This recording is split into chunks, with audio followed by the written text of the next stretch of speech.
Hello there, and welcome to the Night Owl, a show that we do twice a week where we talk all about all the latest in pop culture news, TV and movie reviews, and general conversations of the day. I didn't do that right this time. I meant gaming news. Sometimes we talk about that, even though lately we've been talking less about that, but Yeah. that too. And just the general conversations of the day. Certainly a lot to talk about today. For those who don't know me, I'm Price of Reason, and with me, as always, is my co host, Professor R2. How's it going, Professor? Oh, it's going fine. It's been it's a busy weekend for me. A lot going on.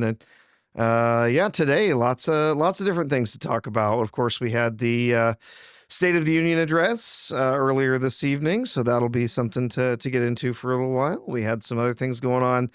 Oh boy. I saw your review, Price. Saw your review for last week's episode of Starfleet Academy, and looking forward to this week's episode. I It, say it looking was, forward. I'm not looking forward to this week's episode at all. you would think that it would be easy to review it, and I can't really explain why, but these are some of the most difficult reviews I've ever had to do. I mean, especially last week. What was there to review? Nothing happened. But even if nothing is happening, you still have to kind of explain it. And once you start sitting there and you're trying to explain what you saw, it's so dumb that trying to explain it while also explaining why it annoys you just becomes like this whole lengthy process. And that's really, I don't know. Like I did it, and I was really drained by the end of editing that video. And I thought to myself, man, I mean, I didn't even know if anybody could sit through it. I got a lot of compliments. Some people said, "Oh, you did it." Thankfully, I don't have to watch it because you watched it. I get those sometimes. There were a few that said, "Listen, I like you, man. I enjoy watching your videos." It's like people wrote to me, even with you explaining how stupid it is, it's hard for me to even listen to it. You know, there are people that said it, and I understand them. It is very Yeah, very difficult to and especially if you even like Star Trek to see what they've done to it is just like, it's really, really annoying. it is pretty rough. It's gotten easier because at this point I don't even recognize it as Star Trek anymore.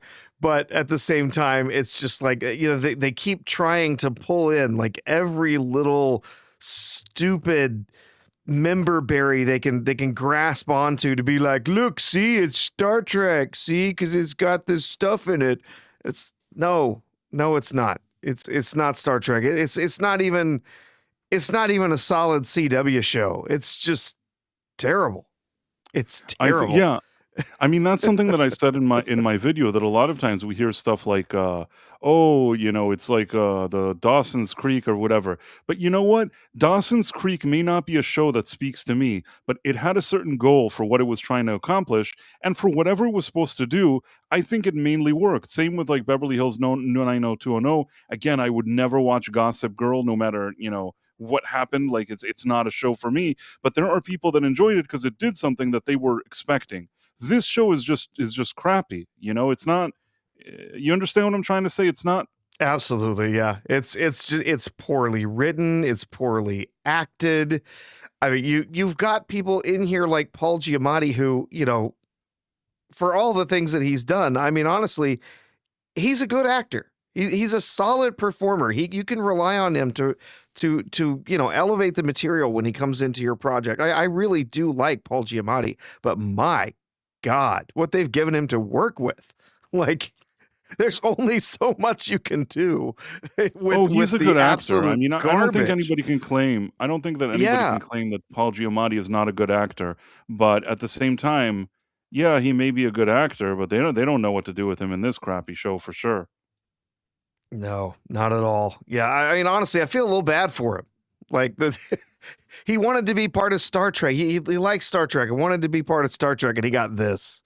He Yeah, got this but show that will be remembered for one reason and one reason only. It will be the Star Trek that killed the Kurtzman era of Star Trek. It I can finally only ended hope. with I can its only with hope. its disastrously bad If ratings if and David views. Ellison if David Ellison doesn't, like, renews Alex Kurtzman's agreement, I have to say that I think I won't really have any respect for David Ellison. On the other No, hand, if, like, his contract renewal comes up in a few months and I hear, like, an announcement that, like, David Ellison is parting ways with him, I'll have, like, a little bit of hope. It really this is a huge test for David Ellison, the way I see it. sure enough. Yeah, absolutely. They have got to get rid of him and Secret Hideout and all of these activist writers that they have there that have worked overtime to shove every little bit of identity politics and all of these other ideologies, just cramming it into every single episode, all of the alphabet mafia agenda that they could cram into every single episode about how all of these characters are bi and gay, like It's not in good faith. squeezing in all of those other things just because, like, oh well, it's the future, everyone just sleeps with anything that moves, right? So So yeah. annoying. The thing is, you know what I dislike? It's like sometimes Kurtzman and his and people like him, what they do is they kind of push people that I always say this. I'm just kind of a regular dude, a middle of the road kind of guy. It pushes people like me in a really strange place because I don't care if there was like a really good Star Trek show and it's like the kind of Star Trek that we know to be Star Trek. You know what I mean? There's real hierarchy, there's real, like, heroes, like, people that you really like, these kind of characters that you respect with these sophisticated kind of stories. If you have all of that and one of the characters happens to be, bi or whatever it is, I don't think people would be making a big deal of it if it's a great show. And I think that that's the way things looked prior to maybe 7-8 years ago. You'd have a show, and if they wanted to introduce a character like that, they introduced something. But as long as, like, they weren't only focusing on the identity of the person and talking about it 24/7 and doing all that nonsense, and also having like that all the characters are like that, I think that, I'm not talking about Star Trek specifically. I'm saying that back in the day, I actually think that people were more open-minded and didn't care. And actually, I also think that, when it came to diversity and things like that, people didn't care either. I think that by making everything about people's quote unquote identity and doing that whole identity politics, it's already made people kind of tired and even wary. Like, now there's a strange situation that if I see a show and I see that there's, like, a few this, and I see the white guy, I know the white guy is going to be stupid. On this here we had a guy in episode 6, like, he came out, he was a commander, he was a white guy, looked like he was serious, like doing his job. I knew this man was either going to be the villain or he was going to die. And sure enough, 5 minutes later, he's dead. Yeah, of course.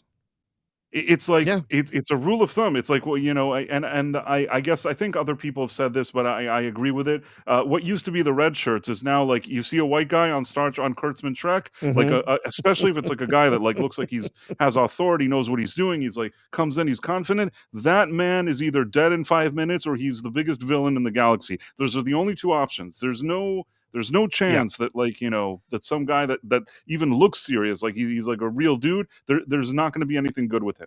Yeah. Meanwhile, sorry, go on. No, go ahead. No, finish up. I'm, I'm saying that meanwhile, every character, like, is either, like you said, it's like bi or this or that or gay or whatever it is. It's like, I mean, that's not how the population, in my opinion, is.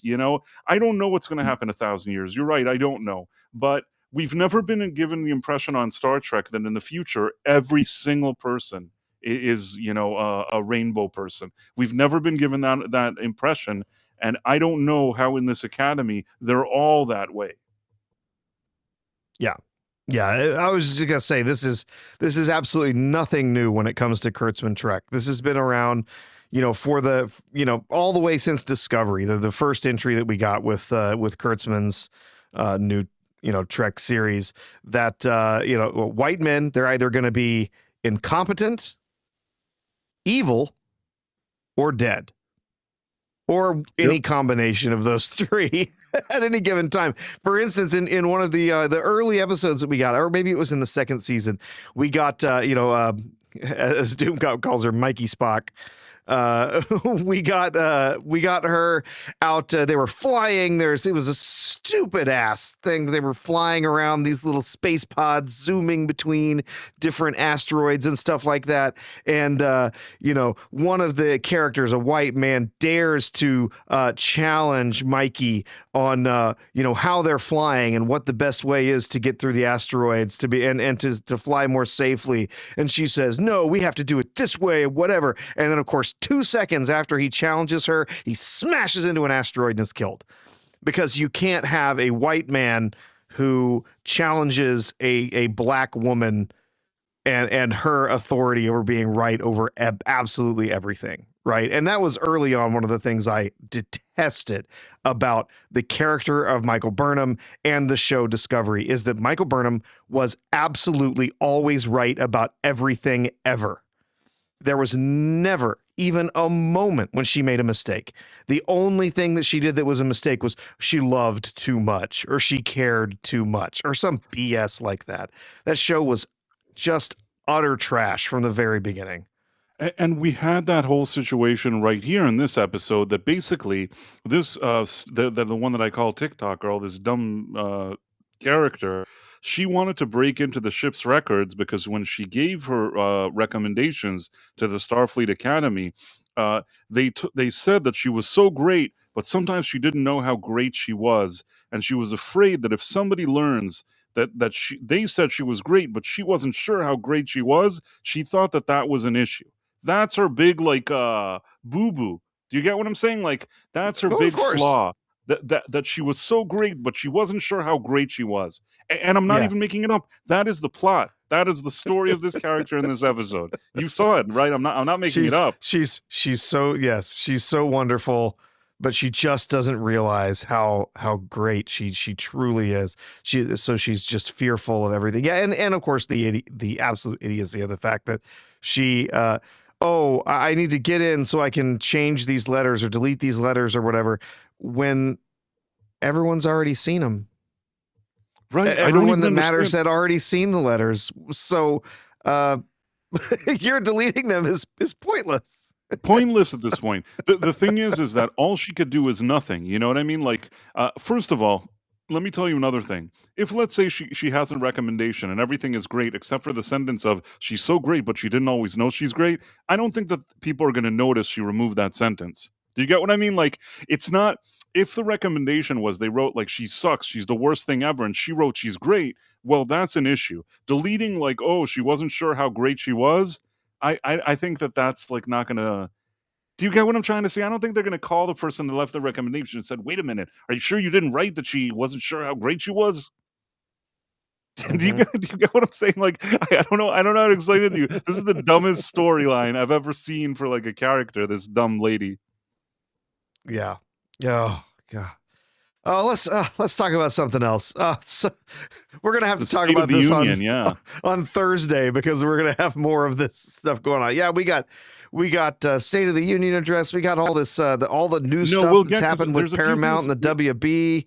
Man, yeah, there's so many things happening for us to talk about. There is a lot. I do want to touch upon the Starfleet thing a bit later because there is something I wanted to say about it. But I think that sure.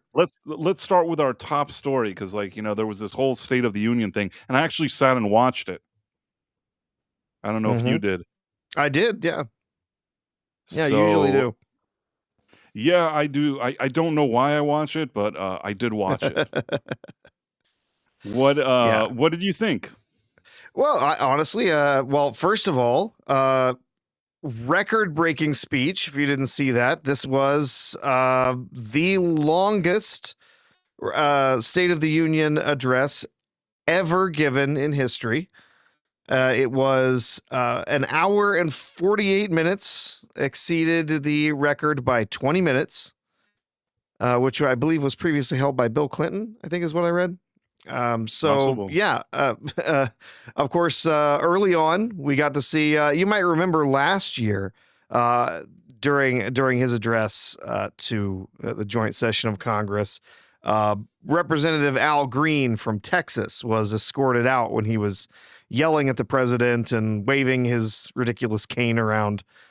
Yeah, he did that again now this time. Yeah, this time he was holding a sign that was very crudely drawn. It was like, seriously, did you decide to make this like 5 minutes beforehand, or did you ask like a 6-year-old child to do it for you? Because the sign was so ugly, so fake and ugly looking.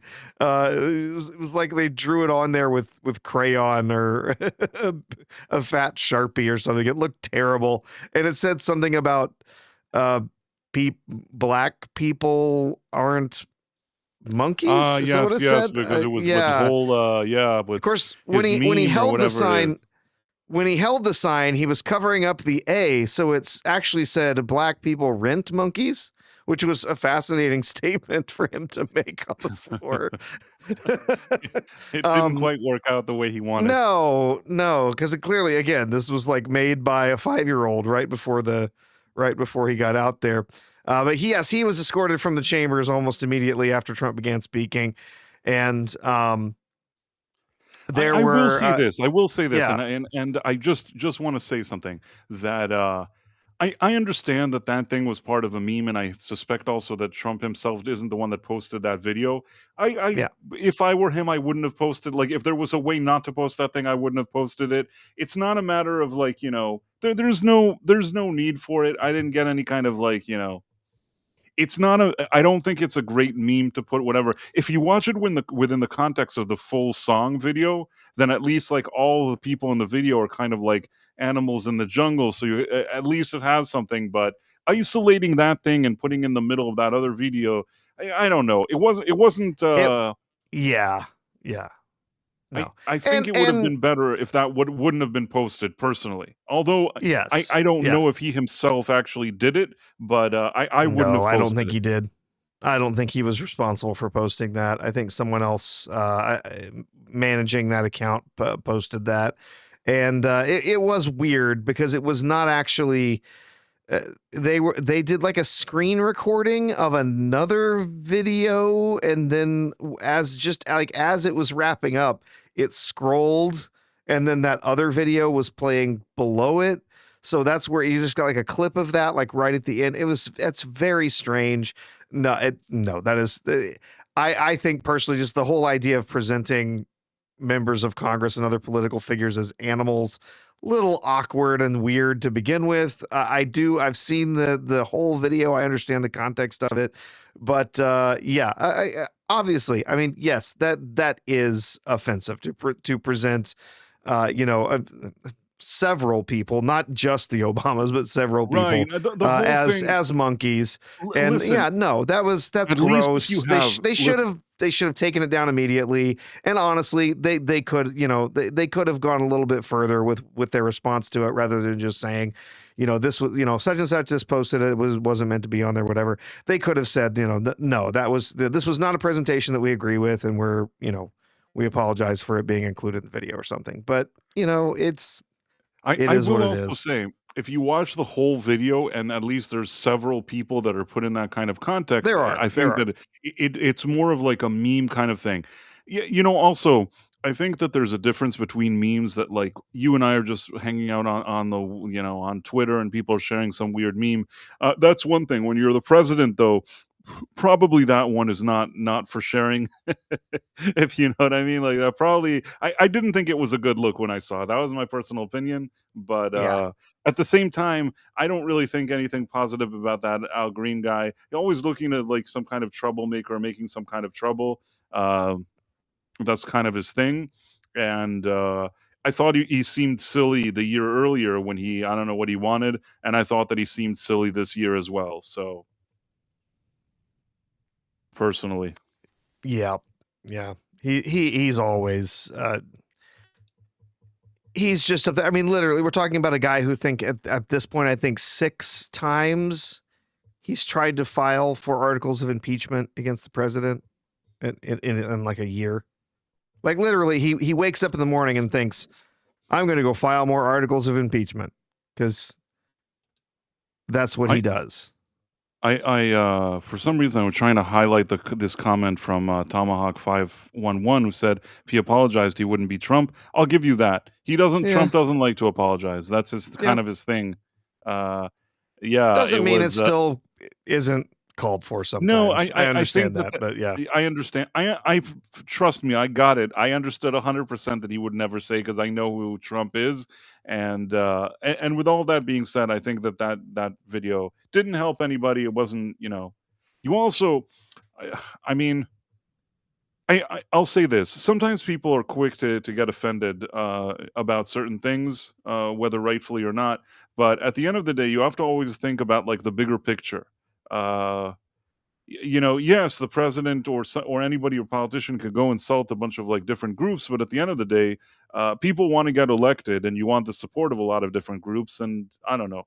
There's something also to think about when it comes to that kind of stuff. Just my 2 cents, of course. Mhm. It's Yeah. not like I'm, clutching pearls or something like that, but I'm just, just giving my 2 cents opinion. Regardless, though, there were some other things I saw at some point, like Elon Omar and that other lady were screaming, or I don't, what were they even screaming about? Like, Oh, I those don't know. two ladies have such a bad vibe. I just look at them and they have like the worst vibe. Elon Omar and the other one, Tlaib, whatever her name is. They have the worst vibe. Is Yeah, it yeah. do you call herself Ilhan Tlaib? Is Omar she and Tlaib or something? I don't know. It's Rashida Tlaib, I think is how it's pronounced. Yeah, but yeah, I yeah, just see those 2 they're both ladies and they're like ridiculous. they're bitter faces, and they're just such a bad vibe. I mean, I don't know. What's she sitting there yelling about? I mean, until this day, it really is annoying. Like, she doesn't like this country. She came from like a place that's like terrible. She came here, and all she does is sit here and say how much she hates it, act like the most like awful person all the time. I just Not to mention that, there's also a lot of fishy things about this lady, so I don't know. Like, there's no other place in the world she could have come and run the kind of like heist and scheme, allegedly, Oh yeah, in my opinion, that she like whatever she did here, like all of her like slippery whatever. And instead of saying thank you, all she does is like say how much she hates it. If she hates it here, then why is she here? yeah. Oh yeah, and she hates it here so much that her bank account went from a few $1,000s to millions of dollars over just a couple of years. She is absolutely it. I have I'm certain that they are going to find the fraud that has enriched her and her family. They are working hard to find this. The whole idea she's supposed to be this faithful Muslim or whatever. She owns a winery. Guess what? Forget Not the cool. Not winery. cool with Muslims, No, right? nothing With she the does. She is an imposter. Nothing she does. First of all, let me tell you this. If she's indeed supposedly who she says she is, they frown upon about marrying a bunch of times and doing all this stuff. That is Mhm. something that's frowned upon. So if either she is lying about certain things, or if that's what she does, like the wine and the husbands and whatever, she would be considered nothing to people like, of that faith. Yeah, and then there's this winery supposedly that's made them all of this money, except that they can't find any wine. They can't find any grapes. They can't find anything that actually that would have actually allowed this company to make any money. It's all just it's come out of nowhere. It's appeared from the ether. So clearly it is a front that's being used to launder money into their accounts from somewhere.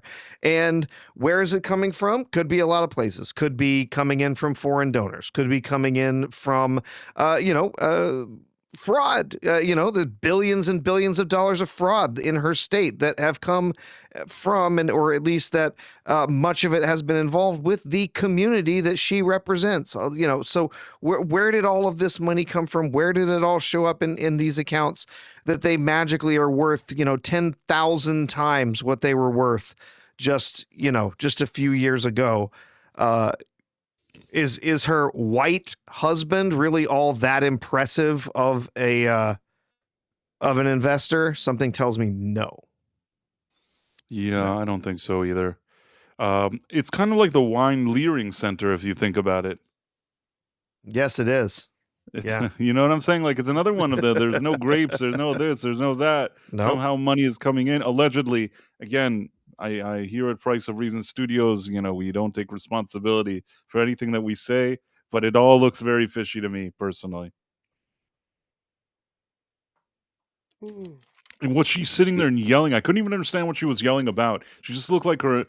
I don't know. It's odd to me that some people get up in the morning and they see those two ladies and they're like, "Wow, we love those ladies." That's odd to me. I don't know what to tell you. I She also was think reportedly she was yelling at him, calling him a liar. There were yelling, "You're killing Americans. You killed Americans." Let's see. as if she cares about any of that, like you know what I'm saying? Like Yeah, this lady, I don't believe one word she has to say. She doesn't even like America. yeah. Supposedly, Mike Johnson has also come out and said, the House leader has come out and made some statements saying essentially he was very close to having both of them removed from the floor because they wouldn't shut up. They were constantly yelling things at him and heckling the president while they were there. So I think you should uh, have removed them. Maybe there was a reason why they didn't remove them. Maybe it gives them too much attention. I actually think that they should have removed them, but there were some things, and this is what I was thinking to myself while I was watching it. Trump, he's a character. It's not that everything he does and says I love, but I'll say this: he knows how to put on a show. He's not a 20-year-old guy who stood there for like 2 hours, gave a speech, did whatever it is that he wanted to do, and at least for the most part, some of the more feel good moments, I thought that they were fine. I think he did a lot of things. Uh, some of the medals he gave, like the guy that's 100, that he gave him like the medal. Come on, like it's hard not to respect that. yep, Uh, there there were was still some that. of them that sat on their hands. Yeah. Yeah, that I know. Some people are just jerks. I don't really know. I mean, that should have been a situation that everybody gets up and claps for that guy. I saw that the hockey thing. I thought that was pretty cool. They just won, and he was just making a statement with the USA winning. It was nice that they were there. I thought that I think he really put an emphasis on like patriotism, on liking America, and I don't think that's bad. I like those things. Of course, Trump has his way of explaining things. Every single thing he's done is like the best thing that ever happened. Uh, in some cases, I actually think maybe he had, there was a grain of truth in things he said. In some cases, he'll add the extra few comments of like, "You wouldn't believe it. It's the best thing that ever happened." He has to do that sometimes, I guess. But overall, he puts on a good show. I mean, you like him, you don't like him. I thought that he put on a decent show, if that makes sense. Mm-hmm. Yeah. Agreed. Well, how did you feel Uh, about it? Overall, I thought it was a pretty good address. There, like I said, there were a number of places in there where it was some of those crowd pleasing types of things, and that's what a lot of presidents do. He awarded several congressional medals of honor during his speech. Yeah, he said one going to that 100-year-old guy who served in multiple wars. And they he kind of told his story briefly, and then they awarded him the medal. We also had the other guy who was a pilot that flew in those missions into Venezuela and Yep. was injured there and continued as best he could piloting his helicopter so that he could evacuate people that were there, and then had his co-pilot take over. So he also received a medal. So then we oh right, oh, there he is. Back. uh yeah, so then there were a few other military families that were recognized. There were the families of the two National Guard members who were attacked in Washington D.C. The one young woman who lost her life, and then the other the guy who was survived and is in recovery. They kind of honored both of those families during the speech. Of course, many Republicans saying that this is great. We're putting focus onto these people, and of course, Democrats say, you're using them as props, you asshole." And that's just how that's how things always go, right? Uh, Right. but he took that opportunity to to honor those families, and present the Purple Heart and a couple of occasions. I thought that Uh, his selections were pretty good. I yeah, didn't have any yeah, really I thought that from the perspective of what he was trying to do, I thought that, like, people that contributed, soldiers, law enforcement, the Team USA, he was doing stuff that, like, he considered, like, celebrating, America, as talking about the 250 upcoming 250th birthday. I thought that there was a lot of, objectively speaking, forget about the politics or whatever. You got to put on like a speech. I thought that he did fine. It's what you expect from a speech like that. Relatively speaking, for him, yeah, there were a few times that he's like, "Oh, you Democrats, you did this, you did that." But I think that, all things considered, and how he sometimes is, I thought that, like, he wasn't as aggressive about some things as I thought that he would be. If you know what I yeah, mean, of like leaning yeah. into, how much he hated this or hated that. I think that he just kind of moved along and didn't really dwell on things that much. Yeah, yeah. He moved from one thing to another. They did talk about a number of his different priorities. He did talk about immigration and what a priority that was. He talked about the addressing fraud that they found in all of these different states, specifically addressing the fraud in Minnesota, which did not curry favor with Ilhan Omar, but that's okay. I think that needs to be addressed. It needs to be investigated. We need to know who was responsible and who was involved. And I'm pretty certain that she was involved in one way or another. At the very minimum, she was accepting money from people who were stealing from the federal government. I can pretty It much wouldn't guarantee it. it wouldn't surprise me if it ended up that way. Time will tell with them investigating, but certainly it's strange that she was from Minnesota and all this stuff was happening in Minnesota. Very Hmm. strange for sure. And that she's suddenly worth millions upon millions of dollars when she For the didn't have grapes. hardly had a penny to her name. Before she entered Congress. Yeah, I did see there were a few other things too. He talked about addressing the fraud. Oh, with the addressing the fraud thing, yeah, and he said that he's going to put JD Vance at the head of whatever group that's going to be investigating the fraud or whatever. That's going to be sort of like his charge now, which is cool. I think he'll do fine there. And again, I think there's a lot to be learned from that fraud. How much of it actually ends up with people being held responsible? I hope it's a hell of a lot, but I don't know. Honestly, I'm not holding my breath, man. I don't know. Uh, Also, what was I going to say? Oh, I was going to say something and I forgot. Sorry, go on. No, no. Yeah, we got plenty of ridiculous stuff from the left. A whole bunch of them wearing pins that say "release the," and then it has redacted, Files. like a Yeah, yeah. redacted thing, files, whatever. It's like you just did. What else do you want? They genuinely think that that there's somewhere there are magic files hidden somewhere that are going to show us pictures of Donald Trump doing awful things to children. They genuinely think that this exists somewhere. I don't know why. Clearly, if it did, it would already be out. They would have I made agree. sure of that. They There's would have no made chance that they sure of had that. that and they didn't do something. So yeah, I don't So really. Yeah, I don't really. I said it the whole time. I think that if they had something, they would have done it. What I did want to say is, yeah, I think you also mentioned the voter ID thing. Voter ID, yes. that's something I don't like. You've explained it to me, but I don't understand that the idea of not having voter ID.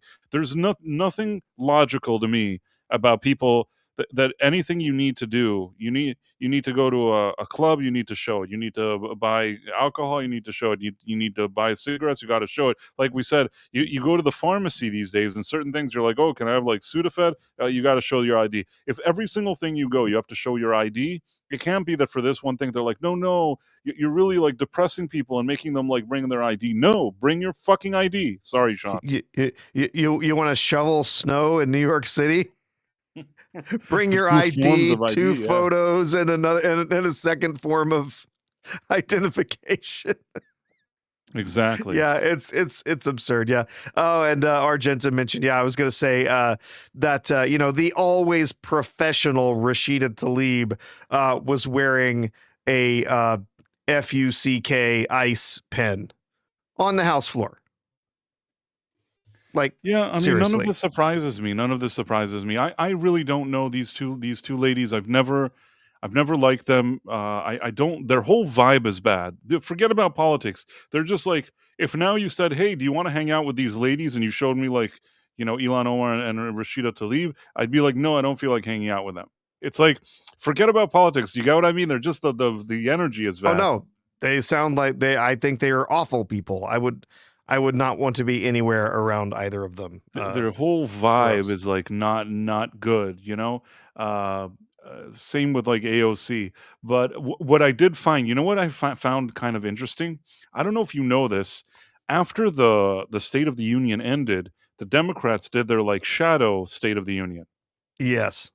I actually started watching it, and about like 5 minutes in, I couldn't even listen to it. Just not even for me to like tell you how much it annoys me. It's like, it's like, I don't know if you've ever been on a date with a woman who's very annoying.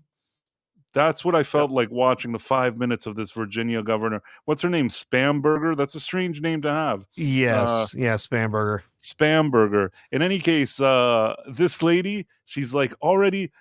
I mean, I usually don't use this term, but I feel like she's like a Karen at a store asking for a Oh, manager.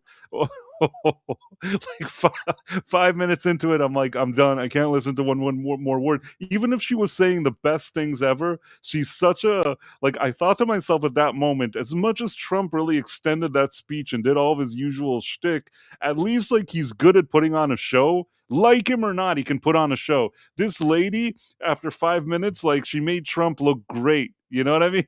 Like, you watch her talk for 5 minutes and it's done. I can't explain. Did you also feel that annoyance, or is it just me?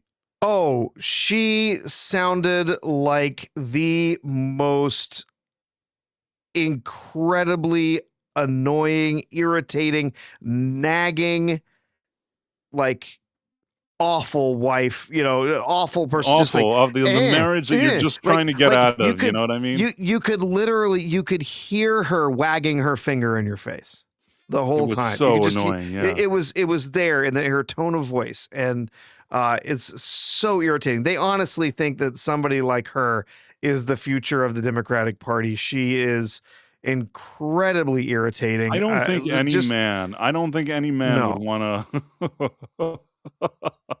I don't think Yeah. any man would. I'm trying to find. I'm trying to see if I can find something of her babbling. Maybe this is it.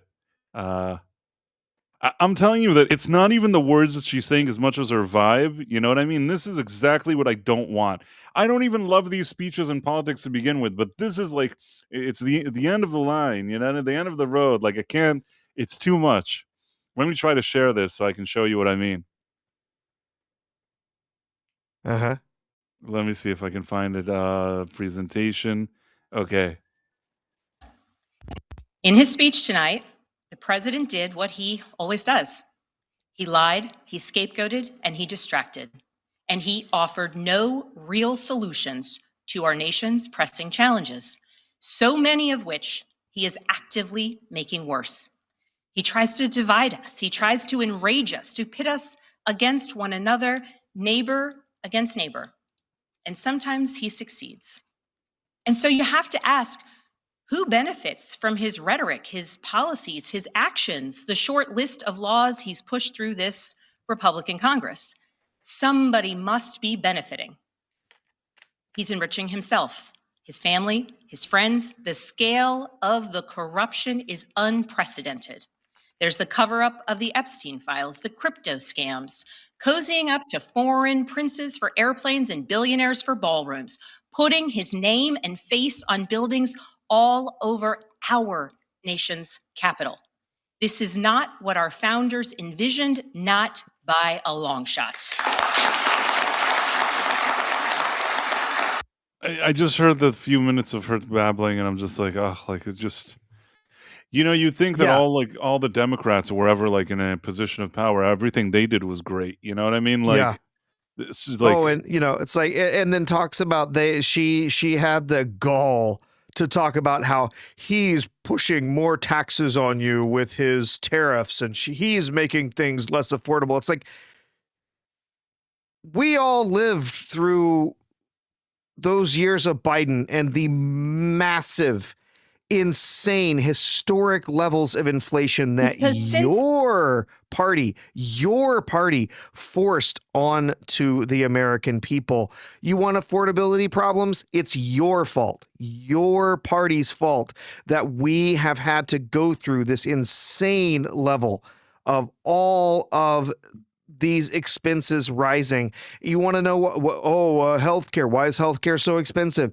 Your party pushed through a bill that was called the Affordable Care Act that has resulted in absolutely everyone paying more for healthcare because of the way that it subsidizes the insurance companies, not the actual people getting the treatment, right?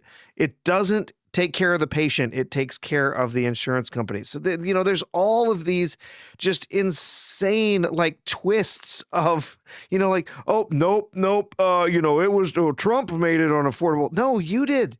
You and your party made it unaffordable. You have caused massive inflation.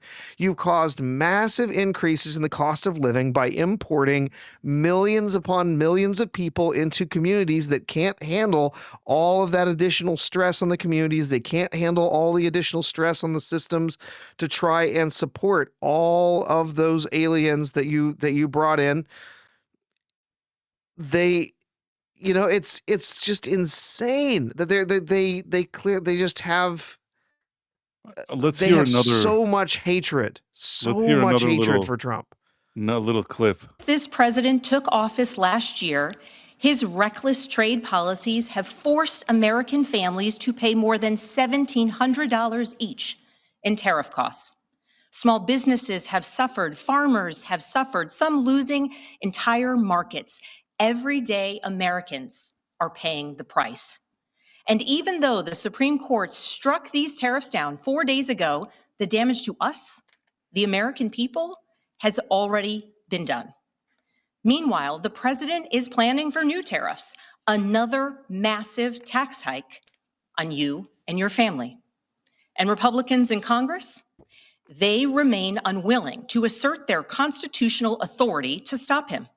They're making your life harder. They're making your life more expensive. They're even making it more difficult to see a doctor. Rural health clinics in Virginia and across the country are already closing their doors thanks to the so-called One Big Beautiful Bill, championed by the president and Republicans in Congress. And tonight, the president celebrated this law, the one threatening rural hospitals, stripping healthcare from millions of Americans and driving up costs in energy and housing, all while cutting food programs for hungry kids. I would never vote for this lady. I'm sorry. She's too annoying, Professor. I know this is a terrible thing for me to say. I'm sorry if there's ladies watching it and they're thinking, well, Price is a terrible person. He's just saying she's an annoying lady. Like, I would never vote for her. And I want to try to finesse my way out of it, but I don't really know how. She's just a very annoying lady. I hear her talking for a minute, and I don't care what she has to say. I don't want to hear her. I'm sorry, I'm a terrible person. I never want to hear this lady talk to me again. This is nightmare date night situation. You know what I mean? This is like, well, you're not the only one, Price. If you take a look at our chat over on Rumble, we have a woman there who is irritated by this woman. Elizabeth Quinn says, please make it stop. It's like, even if she had something to say, just the demeanor in which she says it is just like, it's too much for me. I need like a more pleasant delivery. This is delivery that annoys me.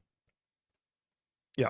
Beyond the fact that she's also like, obviously she has her agenda, and I don't know what she's of course, yeah. About. And I think there's kind of the next thing I was going to say, and then Darren beat me to it in the Rumble chat as well. They did not respond. This response from the Democrats responded to nothing that he talked about in his State of the Union address. It didn't counter any of the points that he made. It didn't argue any of the points. It didn't present evidence. It didn't present solutions. All it said was, Trump bad. Trump bad. That's literally all she said for 15 minutes. Trump Okay, so bad. exactly. Exactly. That's what she's just whining and whining. Now, she posted it on her own account, and I was wondering what the responses would be. So I don't know who these people are. They're like, you're awful at this. Trump inspired people. You just annoy us. Make no mistake about it. This was not a rebuttal. It was DNC floating a test balloon and can this disingenuous spook continue to fail upwards written all over it. Spook as in CIA agent, former CIA agent. She's a vet. This is funny. Just I don't see anybody saying like anything good about her. There's like a ton of comments of like, people just saying how annoying she is. Mm-hmm. Yeah, I don't know. She's not. Like again. You need to be at least kind of pleasant, and I always tell you this. Like Trump is a strange character, but you see, he is a showman. You like it. You like what he's saying. You don't like what he's saying. He has a certain charm that he's able to use in certain situations. This lady has none of that. This lady is just like. There have been even like, let's say, presidents that maybe were not my cup of tea. Like I don't particularly rate like Barack Obama, but I'll say that he knew how to give a speech. If you gave him, one that's being shown on a teleprompter or something, he knew how to deliver it. This lady really, if they were trying to float her as like a main candidate, I would go in another direction. I don't think that I don't think that she'd get the job done. I'm gonna go out on a limb and say that I think a lot of men wouldn't vote for her. Probably a lot of women too, but I think that like the male vote, she doesn't have that one.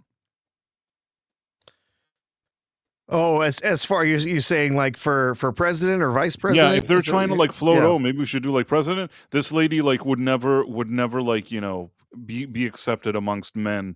Men would not vote for this woman. I think the Democrats have already decided what that ticket's going to be in 2028, but it'll be probably Gavin Newsom and who and AOC. Who's going to go? It's going to be Newsom. It's going to be Newsom AOC. That's who the ticket is going to be. They've been pushing them around, floating them around all sorts of different places, having them talk in all sorts of different places, even overseas. And I think that this is where they want to go. They want a Newsom AOC ticket. Both of them are massive losers, especially Newsom, who, by the way, got a 960 on the SAT. He wants you to know he's a moron. He wants everyone to know he's stupid and doesn't know how to read. It came off as so weird that he's like, look, I'm just like you guys. I didn't make like I didn't do well on my exams. It's like, yeah. It was such a strange situation that he's seemingly trying to be relatable, yet somehow kind of seemed discriminating, if you know what I'm trying to say. You know what? I can't. I'm really waiting for him to go to his next big press junket in front of a black audience and be up there like, look, I'm just like you. I like watermelon and fried chicken too. Yeah, I'm just like you. I can't wait because he is a moron. He is such an idiot. And he told us, he's like, oh, I got a 960. Well, that's below average, pal. That's a below average score. I don't even know if it's true though. I mean, SATs. The thing is that if he got a low SAT score, it wouldn't surprise me because he is an idiot. But I don't know if he was saying that because he thought he was appealing to a certain demographic, which, in my opinion, he was discriminating. But I don't know if he meant that. He's so dumb that I don't even know if he's dumb on purpose or by mistake. Yeah. Yeah, no, it's him trying to be, it's the whole like, was it Biden going on that radio show? If you don't vote for me, you ain't black. Like, they always use the same kind of stupid thing. Yeah, I agree with you. Yeah, no, that's because they take every last vote from a black man or woman they take for granted. They're not actually trying to win them as voters. They're not actually going to try to help them as citizens. They don't care because they know, well, you're going to vote for me anyway. So they have for decades, Democrats, just they don't actually, they say stuff, but they don't actually do anything to help the black community other than say, oh, well, we'll give you more money. We'll give you more stuff. That's where how they think they're actually helping them. And it's well, kind of pathetic, honestly. Yeah, I agree with you. Yeah, I mean, I think that both Gavin Newsom and AOC, just personally, my personal opinion, they neither of them look especially smart to me. But I never underestimate people voting for stuff. People voted for Mamdani. You don't know what people will vote for, so I mean, all I can do is hope that they won't vote for Newsom and AOC, because Newsom and AOC as president and vice president, I usually don't get worried. That would actually worry me. Like I would genuinely be worried. Oh yeah, Forget about AOC. absolutely, absolutely. Even Newsom by himself would worry me. Newsom and AOC, it's like it's too much. You know what I mean? It's like it's I don't know what to say, but like there nothing good can come out of Newsom and AOC, I think. No, absolutely not. That is a dream ticket for the left. It is a nightmare for America. If they were actually to take office, those two are two of the dumbest people on earth. They how they have managed to rise to where they are. It is simply it's a matter of the people just failing upwards.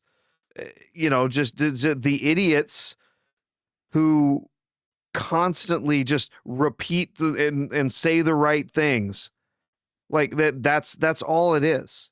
They're just people. They're wind up toys. They just they're broken records. They just keep repeating the same the tired lines over and over and over. And if they can keep their lines up to date, they they just keep getting pushed by their by their party to the front of the line. And they're elected just because they have a D in front of their name. It has nothing to do with the amount of talent they have, with the how intelligent they are, with the skills or the ideas that they have. It has nothing to do with them being inspiring or interesting or valuable as members of society. It literally just pretty faces that say the right words.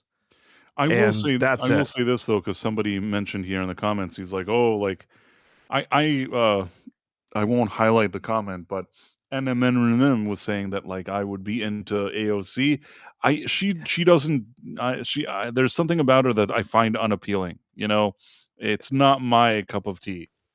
Well, here was my favorite moment from the speech, and I think this is why you would not want to tap that, Bryce.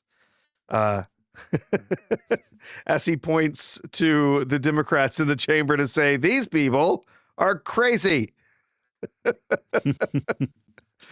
I have a feeling that wasn't in the teleprompter. I think he probably just pulled that one out to say it, because it came off as very, very genuine and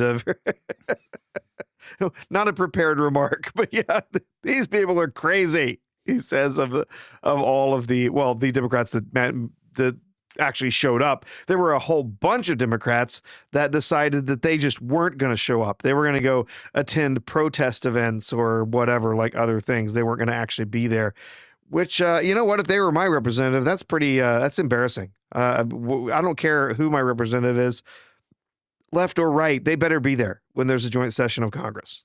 They come off as losers. That's their damn job. They seem like losers. Like, you know what I'm saying? Like, I look at it and I'm like, oh, you couldn't even go to this thing. You're losers. That's what I feel. Yeah.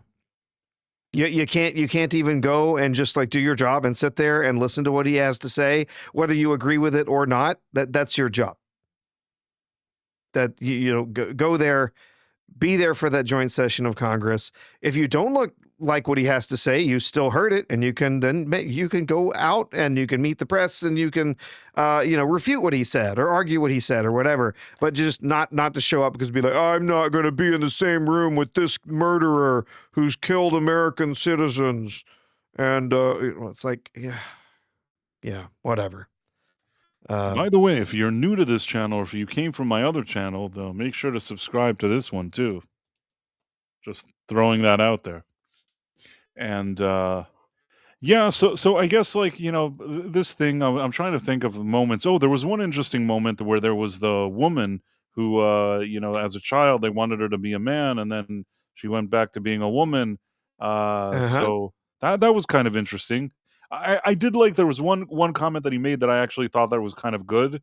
That he said something like he told her story and he's like, if I was here 10 years ago and I told the same story, everybody thought would think I was crazy. And it's true. Like it's Yeah. so it now seems so commonplace, but if you really go back like 10 years and tell this whole story that she was separated and that she was a boy and then she was a girl, like it's really wacky and I don't know. I don't really know all the details of the story, but it is you know, it is kind of strange. Yeah. Let's see. There was a couple of other things. The USA Oh, team, I enjoyed that. I like the USA team coming out. Uh, yeah, I really like, I like the fact there's a few things that I liked at these Olympics. First of all, that these guys all seem like really patriotic. These guys on this hockey team, I think that's great. They seem all really excited that they're representing the U.S. exactly. And they won the medal too. It's And they did. this Yes. is all good stuff, and it also shows like a good mentality. The thing is, whether you agree with every policy the U.S. had, or you have some issues that you do agree, you don't agree with, at the end of the day, you have to know that when you're going to this kind of place, you're representing a country. And I feel like this team of these hockey players really got that and really went all in on that. We also had a few other situations, like as opposed to like that Amber Glenn that she was all like weeks leading up to her, skiing, ice skating, whatever it was, she was like complaining about Trump and complaining about this and complaining about that. And at the end, once she got to the ice, instead of doing a good job, she was preoccupied with all of her weird shit. And she lost miserably. Meanwhile, that other girl, Alyssa Liu, she went through a very interesting process. I don't know if you know this. Like a few years ago, I guess she posted some stuff. She posted pronouns. She posted all this stuff on her Instagram, all this stuff. It turns out that leading up to the competition here in, wherever she's at, deleted everything from Instagram, deleted everything, didn't talk anymore about any politics or whatever it is, went, won the gold, stood with the American flag, said she was happy to be there and left. And Hmm. I don't know what her opinions are, but I like the process. I like the process that I don't know how. I don't know if maybe her father, that doesn't seem like he would be, especially just my personal opinion, especially woke. I could be wrong. I don't know. I don't know where that influence came, or if it's something that she reached a conclusion by herself. But the idea that she's like, you know what, I don't need to put a bunch of weird, like, things on my Instagram. Deleted everything. She's like, I'm going to represent the USA. I hope that continues. I don't know. Maybe it's all like, within a few years she'll become an activist again. But I have a feeling that maybe she dropped that, which is smart. Hmm. Yeah, you know what? There's always been, that has been the tradition for all athletes who are competing in the Olympics. You are competing for your country. You're not competing for a president. You're not competing for a specific, left or right. You're not competing for an ideology. You're there representing the country. You put your politics aside, and Americans put their politics aside to cheer you on as a representative of the United States.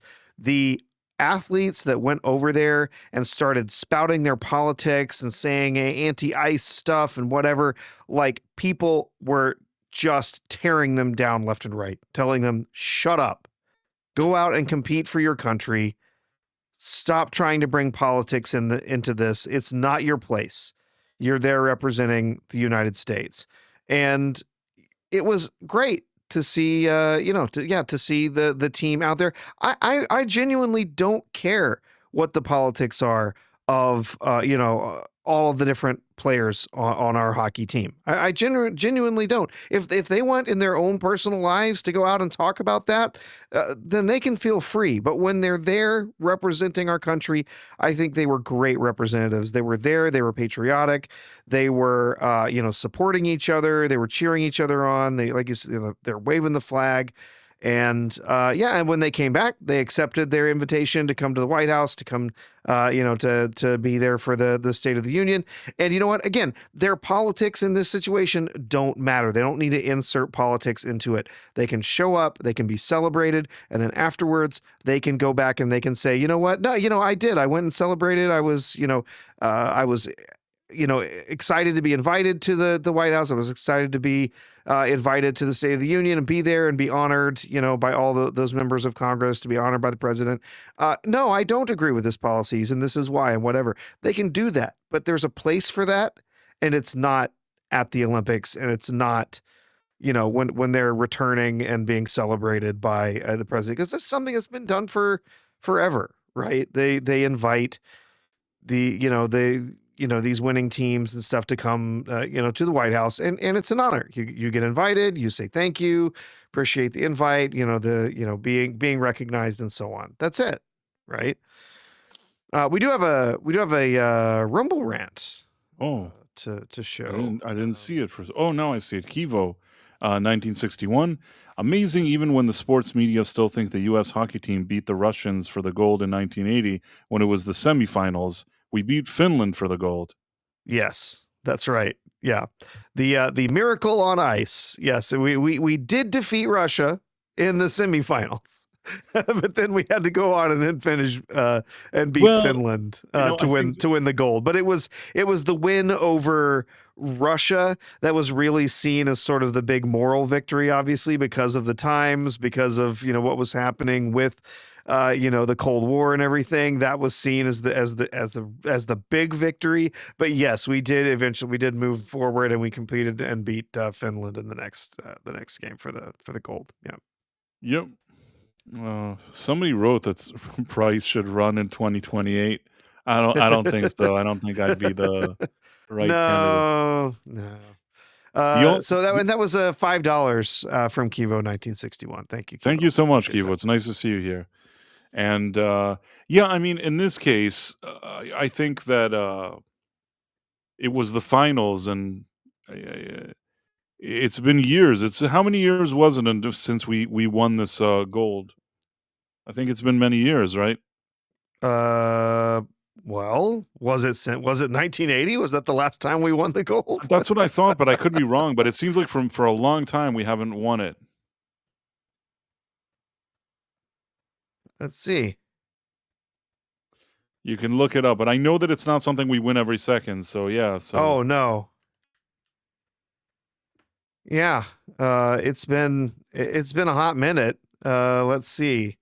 The previous hockey gold was the Miracle on Ice in 1980 for the U.S. So yeah, so it's been quite some time, 46 years. I agree. Connor H was a goalie. He was great, and not only that, that's why Trump was giving him a medal and stuff like that. Oh, that was all pretty cool. Okay, I am not a hockey fan. I've been to a couple of hockey games. I appreciate it for the sport. It's deeply athletic. These guys out there are tough as nails competing in hockey. It's not something that I've ever been like super excited about. But like I said, I've been to a few matches. It's enjoyable, right? From time to time. But watching that save that he made in the goal. Incredible. I don't even know how you contort your body and hold this, hold everything awesome. together the way that he did to stop that. Like literally, guys, like just practically pushing it in, and he was able to just block it right there. It was absolutely amazing. Right. For me, I'll tell you what, I actually I don't love watching hockey on TV usually, but it's way better in person. Yes, it's way better in person. I have a friend that dragged me to a game at some point. Oh, we should go to a game. And you know what? When I was sitting there, watching an NHL game in the stadium itself, it was a whole different vibe. I actually enjoyed it way, way better watching it in that, in that setting rather than watching it on TV. I don't know why. Specifically, that sport, I like watching it better on, live. The other sport that I'd say that I prefer watching the game actually being there is baseball. Because baseball, it could sometimes go on for hours and hours, and you're at home. I don't always have time or patience for all this stuff. But when you're sitting there and kind of like absorbing the atmosphere, I think that the experience is a lot funner. So I've always liked, those are games that I prefer to be there. Games that I could watch at home, I would say, like basketball, soccer, football to an extent. I don't always have patience, but especially when you go to playoffs and Super Bowl, whatever, I have more patience then, I guess. Yeah. Yeah, I would agree. Baseball needs to be experienced in person. It's an experience, right? It's more than just the mechanics of, okay, ball goes there, outs, strikes, pitches, like it's more than the mechanics of it and the scoring and stuff. There's actually like an experience of the game and being there live that makes it so much better. Y- Uh, You know, you know, the I've never actually been to an NHL game. The only games I've ever been to were all, I guess it's minor league, I guess is what I don't know. Maybe they have a different name for it for hockey, but I've been to a few minor league games. I've never been to an actual NHL game, but yeah, it's yeah. I've never been to a soccer match either. Never been I've been to to a soccer live soccer matches. game. I Although, I mean, I've probably been to like high school ones. I've never been to like a professional I've soccer game. actually I've seen also a few in Europe where, like, that's more serious. You know what I'm saying? So I've seen some Oh stuff yeah, there. Uh, I watched, like, Real Madrid in their own stadium. I watched a few things in England. So yeah, I've seen like a few games that were pretty cool. It's it is. I think it's a nice sport. I like, it's not as popular maybe here in the US, but I actually like soccer. And like I've told you before, there were certain years that I lived not in the US, so I was able to also appreciate that. But true. Yeah. there was something, again, I don't know, we're all over the place. It's probably something I wanted to say, but uh, I guess it wasn't all that important. In any case, I thought it was a nice touch that the Team USA hockey were there. I thought that was cool. I liked also the soldiers, the different people that he honored. I didn't even know that one guy was injured like that uh, in uh, in that Venezuela uh, operation. Yeah. That guy Eric Slovo. I didn't know that there was such a story. So I hope that guy's going to be okay, because obviously he had trouble standing. I guess they were saying that his legs were shot or something, and Yeah, no, he was shot multiple times in the legs. And they yeah, he was in severe condition when they got him back. He was not able to actually pilot the helicopter back because he had lost so much blood. He had lost consciousness. But yeah, they patched him up and got him back on I believe he landed on a carrier. And yeah, they were able to treat him, and yeah, he's recovering. But yeah, he took a whole bunch of bullet wounds in the legs from an attacker that I guess that came at the front of the helicopter with a machine gun. So he was, I mean, he's just sitting there. He's he's a sitting duck, and took a bunch of shots before they were able to maneuver the helicopter so that the gunners on the sides could help eliminate the threat. So well, I hope he manages to recover yeah. fully. I hope he gets to. I saw that he sort of stood, but he needed the help of a thingy to stand, and Yeah, yeah, he had like a walker or something there to help him stand, and he had others around him who were kind of helping to stabilize him. I'm sure he's in a great deal of pain. I'm sure his recovery is probably going slowly. If I would imagine if he took a lot of hits in the leg, probably did a lot more than just muscle damage. Probably damaged some bone, and he's probably had at least a couple of surgeries already to help repair it. But yeah, like all of our service members, I hope he's getting the best of treatment, and I hope that he's going I to hope so.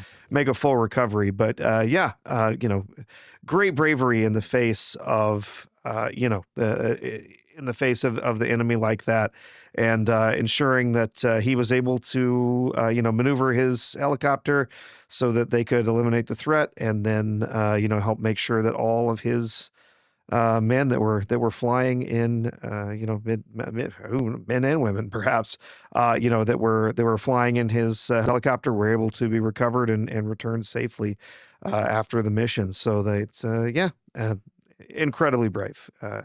I have never served. I don't know that I could. I deeply respect every last member of our military. Every last service member deserves a great big thank you. They deserve to be taken care of. I fully support having the VA and making sure that it is funded and well funded, in fact, to make sure that we're taking care of our veterans. And incredibly brave man, and I wish him all the best. And it was really cool, also, like you said, to see the other guy who was honored there, the 100 years 100 old. years old, Man, man. That was it's wild. hard. It's hard not to appreciate that. That was kind of a And when you- really nice moment, I have to say. And man, when you think about it, like, we're celebrating this year our 250th anniversary as a nation.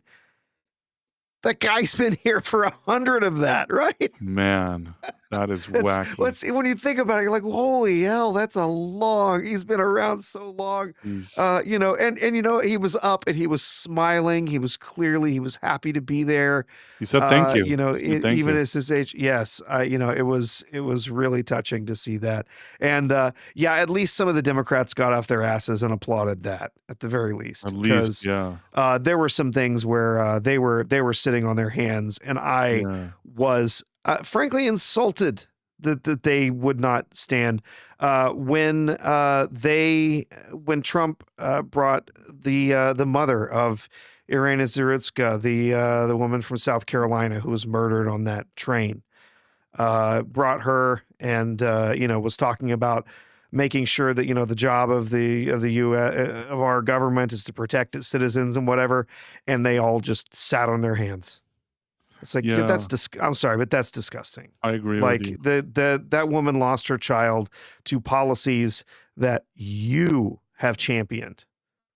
Everyone on the left releasing these criminals back into the streets when they have all kinds of criminal records. We're letting them back out on bail because racism, right? When you've got people like this guy who were clearly mentally unstable, they've committed multiple different crimes. He should never have been allowed onto the streets to encounter her, and it's insane. It's insane.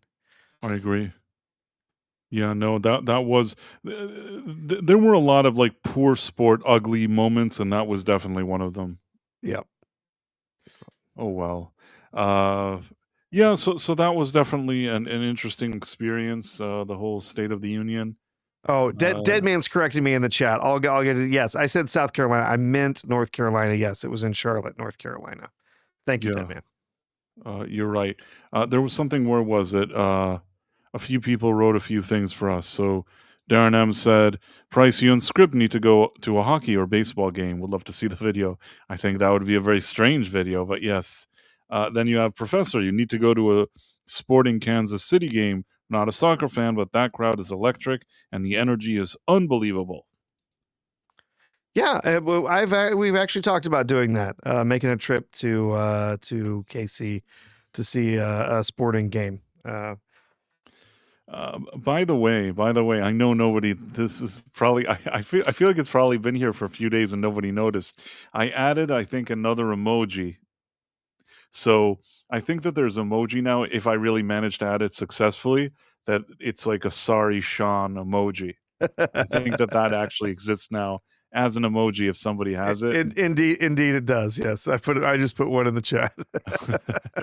and then there's another one. There's there's sorry Sean, and then what else? There's something that somebody said, that if you're here 2 years like a member, there isn't a special thing for you. So I added something. I don't even remember who said it. That somebody said, "Oh, you don't have a special one for 2 years." So now if it's 2 years, you have like a special one, special emoji or whatever. Oh. Okay. It's not that big of a deal, but somebody asked me, so I added it. I listen to people. Like after a year, I added like half an emoji. But I'll try to be better. I'll try to add more stuff so people can, can enjoy themselves. Uh, so yeah, we went over the State of the Union, also the Shadow State of the Union. What else do we have on our docket today? I like that Elizabeth Quince asked, "How did we get here?" Yeah. Uh, what else do Let's we have? see. Well, We had the Team USA, Starfleet Academy, and then Night of the Seven Kingdoms is also on the list. there was another interesting thing that before we get to that, because that's been heating up today. I don't know if you saw this whole thing. Obviously, we'll dance around certain words that were said, but you had that ceremony that they invited the guy with the Tourette syndrome, and Oh he goodness, yes. used Yeah, the N that word when Michael B. Jordan. The thing is, it's almost like you've written a comedy. I know maybe some people are offended and it's not supposed to be funny, but me standing as an observer from the side, that whole situation is almost like it's almost like a Curb Your Enthusiasm. You know what I mean? Like it's if it wasn't like real life, I would be sure that it's some like silly comedy. Do you get what I'm saying? yeah. Yeah. It's well, frankly, it's hilarious because I've seen so many people referencing the episode of South Park South Park, with yeah, the that's Tourette exactly what I was syndrome. thinking of that too.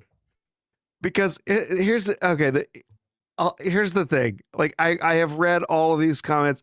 I have I heard that what's her name? Grace Randolph apparently put her foot in her mouth over this. And then she started I like haven't going seen it. against Nerdrotic. That was so strange. But Yeah, go on, yeah. I haven't seen it, but okay. I saw these initial comments and I thought, oh, I'm sorry, what? There was someone in the audience that was yelling these things while they were on stage. And then I saw the explanation of it and I said, oh, well, that sucks, but I understand. Because I mean, if you understand Tourette's, if you know people who have Tourette's, I actually know someone who did have mild Tourette's. It was not that there's different types where they have different types of tics and stuff like that. Theirs was not one where they were screaming curse words and stuff like that on a regular basis. They had more tics and stuff like that they dealt with. But you do have the Tourette's, and it's completely involuntary. There's literally nothing they can do about it. It's the same as if if someone pokes something near your eye and it hits your eyelashes and your eye just flinches, right? Like it's completely involuntary the way that you respond. It's a neurological thing.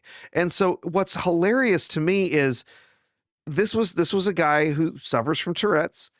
He says things, sometimes racist things, nasty swear words and stuff like that when he has those tics, and they announced to the crowd, they talked about it to the crowd beforehand, saying he's not able to control these tics, please understand and let's be accommodating, whatever. And then the whole point, the reason he was there is because he's in a movie about Tourette's that explains what Tourette's is to try to help people be more accepting and understanding of people who have Tourette's. So literally he's there for a movie that nobody there clearly saw because they would have understood what was going on and would have I'm sorry. To me, it's like, okay, these are supposed to be people, they should all have seen these movies, right?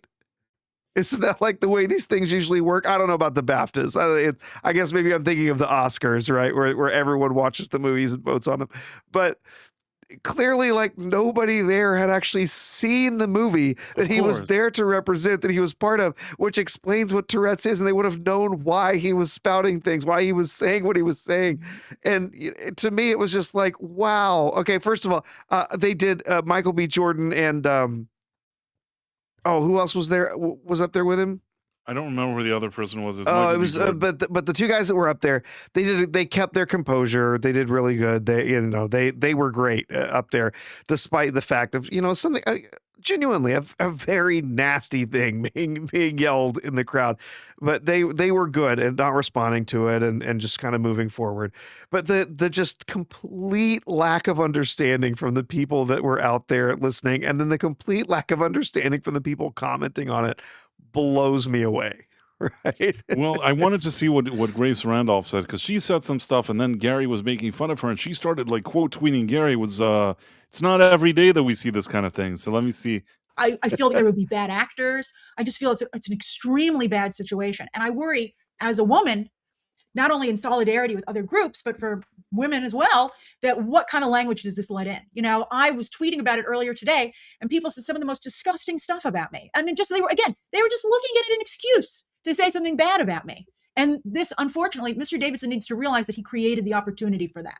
I feel like there would be bad actors. I just feel it's an extremely bad situation. Yeah, I guess she was like basically criticizing him, and I guess this didn't. I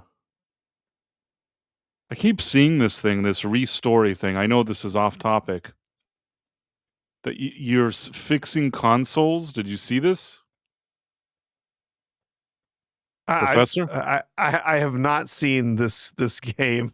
Okay, No. it's a game that basically you work, I guess, in a shop where people bring you old consoles and you have to fix them. And I don't know why I find this fascinating. It's probably like the dumbest game ever, but I find myself wanting to fix consoles, and I think that it actually, it's set up in a way that's somewhat realistic, that you would fix it this way. Do you get what I'm saying? Yeah. Yeah, I've seen some other similar games to this in the past, where you have different things that you do, like you work in a shop and you have to do like repair things or clean things up or whatever. This is a new one that's due out soon. It does look kind of cute. I like the idea that it's a game about it's a game about restoring old games. I like that. I want to Actually, restore it immediately. There's tons of YouTube channels where you can watch guys do this, like fix up these old consoles and stuff. Some of them are legit really good. Some of them are clearly just content farming junk. I really like the idea that I'm playing this game and I'm fixing the things. Yeah, you're the one polishing up the devices stuff. So I guess what happened is that Delroy Lindo was the other guy that was up there. I hate that I forgot his name. Yeah, he was up. I don't even know who that is. Where is he from? Oh, Delroy Lindo? I'm trying to remember what the last thing was that I saw him in. I feel like I've never seen him in anything. He's an actor. He's been in lots of stuff. Let's see. He was of course he was in Sinners. That's why he was there, because he was representing the movie Sinners. Oh, okay. But he's been in a bunch of stuff. He's been in Spike Lee films. He was in Get Shorty, Gone in 60 Seconds. Oh, okay. I'm it's starting to come back to me. Yeah. I somehow didn't realize it was him. In any case, this, I have to admit that even this flyer, this like thumbnail is kind of funny. In any case, I guess he did this, and then like Grace Randolph reposted it, and she wrote, "And this is why John Davidson's uncontrollable but unfortunately action and intentional lack of apology for using the word on a global stage is an issue. Now you've got toxic channels like this one using it to promote their own hate and biases. I don't know what it's like over in the UK, but this is a serious issue in the United States." And then everybody was just like piling on her. It's just so many crazy like responses.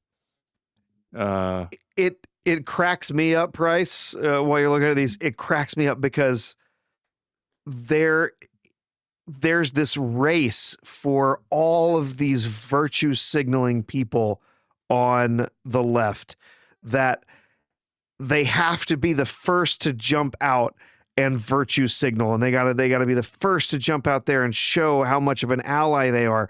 But in this case, they're completely confused because they don't know if they're supposed to be an ally for the guy with a disability or if they're supposed to be an ally for the people who were there who might be offended by the comments by the black men who were representing their film up there while he was saying the comments. Like they're short circuited because they're Right. not sure which direction they have to. It's like a which conflict of direction woke. yes, It's like exactly. a conflict of wokeness, or whatever you want to call it. That there's multiple like woke agendas going on, and they don't know which one to piggyback on. You know, they need to take a ride with one of those narratives, but they're not sure which one Yeah. is the more woke one. If they defend the guy with a disability, then they're racist. If they defend the people who who the comments were made, about, if they defend the black men there, then they're ableists, and they don't know what to do. It's that part is, and only people that do all that kind of virtue signaling and all that stupid crap, they're the only ones that find themselves in this kind of conflict of wokeness situation. Exactly. Most normal people just like look at it, have something to say, and that's it. But Grace Randolph really initially wanted to show that she's supporting, the fact that this Davidson guy said bad things, so that's bad. But then they're like, well, he has a disability, so she's trying to suddenly flip flop. She doesn't know. It's like you said, it's like a short circuit. So interesting to see all of that. And in the midst of all of that, she's like trying to throw Nerdrotic under the bus. Like, what do you want from him? You're an idiot. Like he didn't make you an idiot. You did that by yourself. Yeah. And I mean, I have several positions on. First of all, obviously, yes, he has a disability. It's a neurological disorder. There's nothing that he can do about it. Honestly, although I know that they wanted him to be able to be there to help represent the film that he had that was being presented there, I also think that it was not exactly kind, knowing that he was going to be in that kind of situation, to encourage him to come. Not that I wanted him left out, but at the same time, like, you knew there was going to be a situation there that might upset someone. And so I don't know that they did him a favor inviting him to this. No, I think that this this event. is like, it's stupid. I don't think that they should have invited that guy at all. Because he did in the end, he did get up and leave. Like he got up and left before the ceremony was over because he knew that people were uncomfortable. And so his representatives, the people who were representing the film that he was a part of, they put him in that position. It was a recipe for disaster. It was a recipe for disaster. Exactly. How can anything good come out of a guy with Tourette's sitting there and yelling the N-word at black people? Surely they should have anticipated, knowing that he's such an extreme example of this. What did they think? He would just sit there and not yell crazy stuff at people? So yeah, I don't know. Some people were like, well, he said it, so he must have thought it. But yeah, it's a strange disability. I'm not judging. I don't really know. It's certainly a strange disability to have, but I think that it's probably not a good idea to bring him to this kind of high profile event. Whoever did that didn't do him a good service, or the event itself, or the other people that were there. But people are stupid, so they thought that maybe it was like woke points when they brought him, because it's so woke. He has Tourette's, and they'll be there. But they didn't understand the idea of like the conflict of wokeness that I explained to you.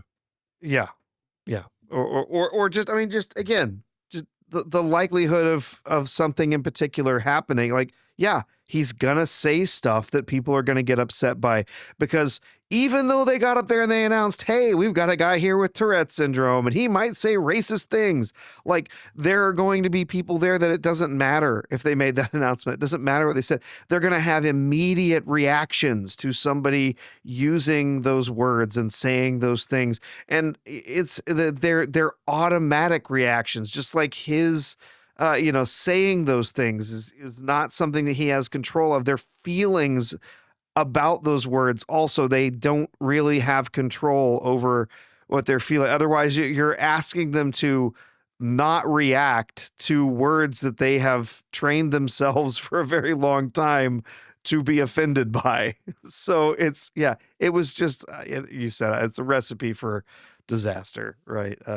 I don't think that they did him favors by inviting him here. And someone said, in the chat, this was, it was a virtue signal just to invite him, right? Just to have him there. You'd be like, oh, see, we've got this person with a disability that we've included into our thing. But maybe it wasn't the wisest thing in the world to have him there, in the first place. Like I said, I don't think they did the guy any favors inviting him to an event like that. Yeah, I know he starred in the movie. I know he did. He has every right to be there. But I don't know, just given his disabilities, given the audience that he was going to be sitting around, the environment that he was going to be in, that it was necessarily the best idea for him to be there. Yeah. I saw something. This is completely off topic. I was just wondering because I thought this was interesting. This thing. Let me see if I can share it. So I don't know if you saw this. I know we were talking about the Tourette's guy, but I feel like we've talked a lot about him. Yeah, we can move on from that. Yeah. I feel like there's only so much Tourette's that we can cover on this program. Yes, there's only so much of that we can discuss. Even though I will say that somehow it's not supposed to amuse me, there's something I shouldn't laugh. You know what I mean? It's not funny, and there's a part of me that can see kind of there's a little element of like dark humor that shouldn't make me laugh. I'm embarrassed that it kind of amuses me. Am I a bad person, Professor? No, I know what you mean. Like I said, the just watching the people, these virtue signaling people on the left, it's like their little panic over like how are they supposed to respond to this? Like just watching that is thoroughly amusing, right? Right. Yes, I agree. And no. This is a common mistake. Basically, I think that whoever this showrunner is was supposed to say that it was like Frankenstein's monster, but instead he said it was like Frankenstein. But I get what he's trying to say. Daredevil Born Again showrunner says first season was this. The thing is that we've always known this. It's just now, I guess, one of these guys explained that they had to cobble together season one because I guess half of it was filmed. And then that what happened was like half was filmed and then there was a writer's strike and Kevin Feige looked at it, understood it was shitty. Sorry, Sean. And then he's like, fine, we'll bring people that worked on the original, like whatever. Maybe they can save it. But he didn't want to. I thought initially he would flush it down the toilet, everything that he filmed. It turned out that he didn't quite flush it down the toilet. And then they tried to do like a Frankenstein's monster of a season where they're like sticking things that they filmed later and then filmed at the beginning and trying to make it a good season of television. And really, it wasn't such a good season of television. I still think that with all of its flaws, compared to pretty much anything that's been put on Disney Plus, I was able to watch it. I don't think it was great. It was certainly not on the level of the seasons that we had on Netflix, but I was able to watch it. But I totally saw the Frankenstein's monster in play here. There were things that happened here that really felt like, very were put together, edited together in a very clunky way that you could tell that the pacing and the tone and everything is like all over the place. It was a messy show. And yes, we had heard, initially when they were talking about it, yeah, they had filmed up through like 6-7 episodes of the show, that they had basically filmed all this. And then the whole tone of the show had almost completely shifted away from Daredevil actually going out and being Daredevil, that a huge amount of what they had shot, of what they were working with, was just like a legal procedural. It was like Law and Order, right? Where they were in the courtroom most of the time. There was that whole trial with what was his name? White Tiger? Was that in the newest one? That felt like a complete season, mess, right? That White Tiger thing. Yeah. So they had that, and it went on like for episode after episode. Apparently, the only thing that they actually like kept like fully intact was the bank The Bank bank episode, yeah. episode? Yeah. Well, that one was almost fully intact from its original filming, but the rest of it was just like, oh, well, we're going to keep this little bit here and we're going to keep this bit here. And then we're going to take all these little things and we're going to paste them together and we're going to add more content and expand whatever. And a Frankenstein's monster. Yeah. It's just patchwork together out of a whole bunch of different sessions, filming this and that and whatever. It almost reminds me, Price, of what we've heard rumored for quite some time of how all the Marvel movies are shot now. They're just scrapbooked together. They go through and they film a whole bunch of scenes with a whole bunch of different angles, doing a whole bunch of different things, and then afterwards they go back and try to decide what kind of story they're going to tell out But of you know this what? patchwork mess You know of what? scenes that they've shot. Kevin Feige, and this is my personal opinion, is kind of an idiot because the thing is that seasons 1, 2, and 3 of Daredevil on Netflix were solid. All you needed to do, bring those people, tell them to make another season, and you have people in place that already know what they're doing. Just let them do another season. It would have been decent. It wouldn't have been that weird Frankenstein's monster that we got. The fact that he had to film like half of a season and then realize that it's shitty and call the previous people whatever, it's so pathetic. The you know this guy, yeah, he's made like hundreds of millions of dollars and he doesn't understand that he needed the original people. This is just ego. This is just a man and his stupid ego. And even once he brought the people, it still had a lot of that kind of weird agenda peddling. There's still ladies that are like upstaging the men and all this other shit. It's like, do that in all your other fucking shitty shows. Just make this one normal. That's all you had to do. You had one job. Just bring the real people to make the show, make it, and shut up. And just take a step back for once and shut up with your stupid, shitty politics. And he couldn't do it. And still, it's probably like the best thing that Disney Plus has released. That's not really saying much because most of the stuff is like unwatchable. But Yeah, that's not saying much, but yeah, yeah, it was really messy. messy. And Correct. I was somebody I did enjoy the Netflix shows, but never really got into them. I had to come back to them, years later, to watch through them. And yeah, the original series, I didn't really see much of anything beyond the first season. And so watching the other seasons like that, seriously, there were some sloppy seasons in there. All the stuff with Elektra, I didn't particularly love, but it was a really solid, on balance, all a really solid show. Really good storytelling. Honestly, very, very dark, for Marvel, but it was very good. And the action was done well. And then when they brought in the Defenders and stuff, I didn't love all of those characters and all those shows, but I thought the Defenders series where they brought them together did feel relatively organic, and I thought it worked, even if the story was a little weak. Better than anything Feige has done. You could say Way whatever you better. want about Yeah, it. I think yeah, that Daredevil is way better, 100 times better than anything Kevin Feige put on Disney Plus. yeah, Punisher, I rather enjoyed it. It had, maybe the second season you could make a few comments, but it was rather enjoyable. I would still prefer Punisher over anything Kevin Feige did. What do you have? Jessica Jones, I thought the first season was pretty good.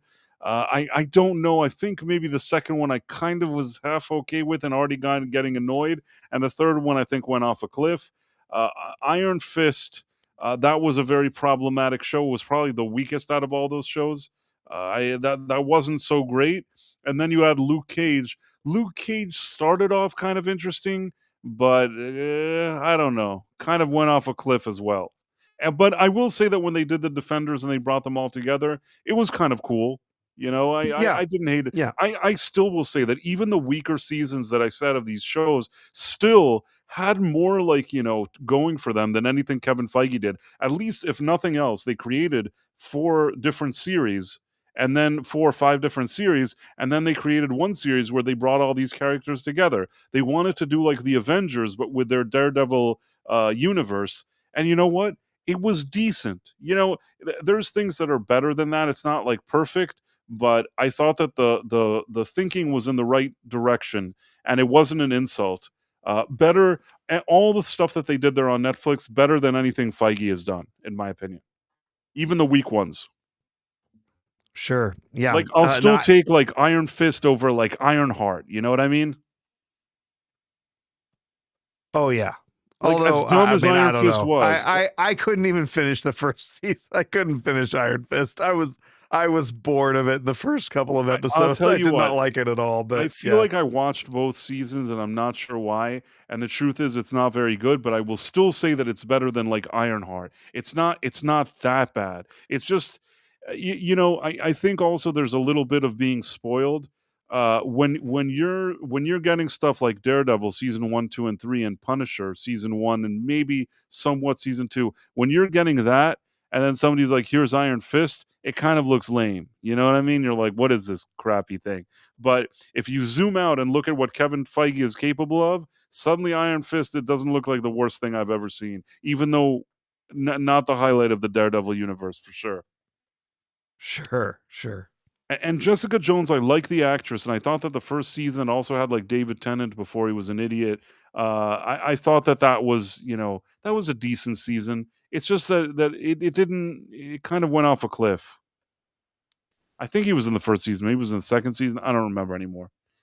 It No, started off better than it ended. he was the antagonist for the first season. Yeah. Right, that's what I thought. So I thought that was probably the strongest out of the three. By the third one, I struggle to remember what even happened in the third season. Like I know something happened, but I can't quite remember what it was. And I feel like at some point in the third season, I was very bored. Same way I think I felt with like Luke Cage season two. Did it have one season, two seasons? I don't know. What's also strange is Luke Cage started off. It had like Mahershala Ali as like a bad guy. That probably was the stronger part. And then, you know, let's just say that Mahershala Ali exits the show. I think that from the second of his exit, the show isn't as good. Not that I'm saying that it was the best show to begin with, but I thought it was better when he was in it. And once he wasn't in it, it wasn't as good. And then the thing kind of just goes off a cliff. But yeah, I don't know. It still had more heart than anything Disney Plus for sure. Yeah, but those original seasons of Daredevil, though, like I said, there's some weaker seasons in there, but overall, very Overall good. I mean, strong. the Overall first season is stellar. fantastic. It's one of the best, uh, Comic how would book you put it? adaptations. Well, like realistic comic book adaptation, right? Like Amazing, for sure. trying to take a character from the comic books and try to present that as an actual like human being in a real living world dealing with, real life. Like that was amazing. The way they presented that character, the way that he went about, trying to live his two different lives, and then showing him like he wasn't showing up the next day for court like nothing had happened. Like he had bruises and scars and cuts and stuff all over him, and everyone's like, what the hell is wrong with you, man? Like you're showing up for court, you've got cuts all over your face. Like, oh, I keep falling down the stairs or whatever. Like he So kept making good, it. so good. It was so well done. It was brilliant, and it was so Uh, real and so moving. It was great. I'll tell you what I thought. I thought the first season was amazing. The second season, it kind of tried too many things. The thing with Elektra and the hand and all that stuff, I felt Yeah, that one was kind of messy. I know some people that love that second season. I didn't hate it, but it wasn't as good as I wanted it to be.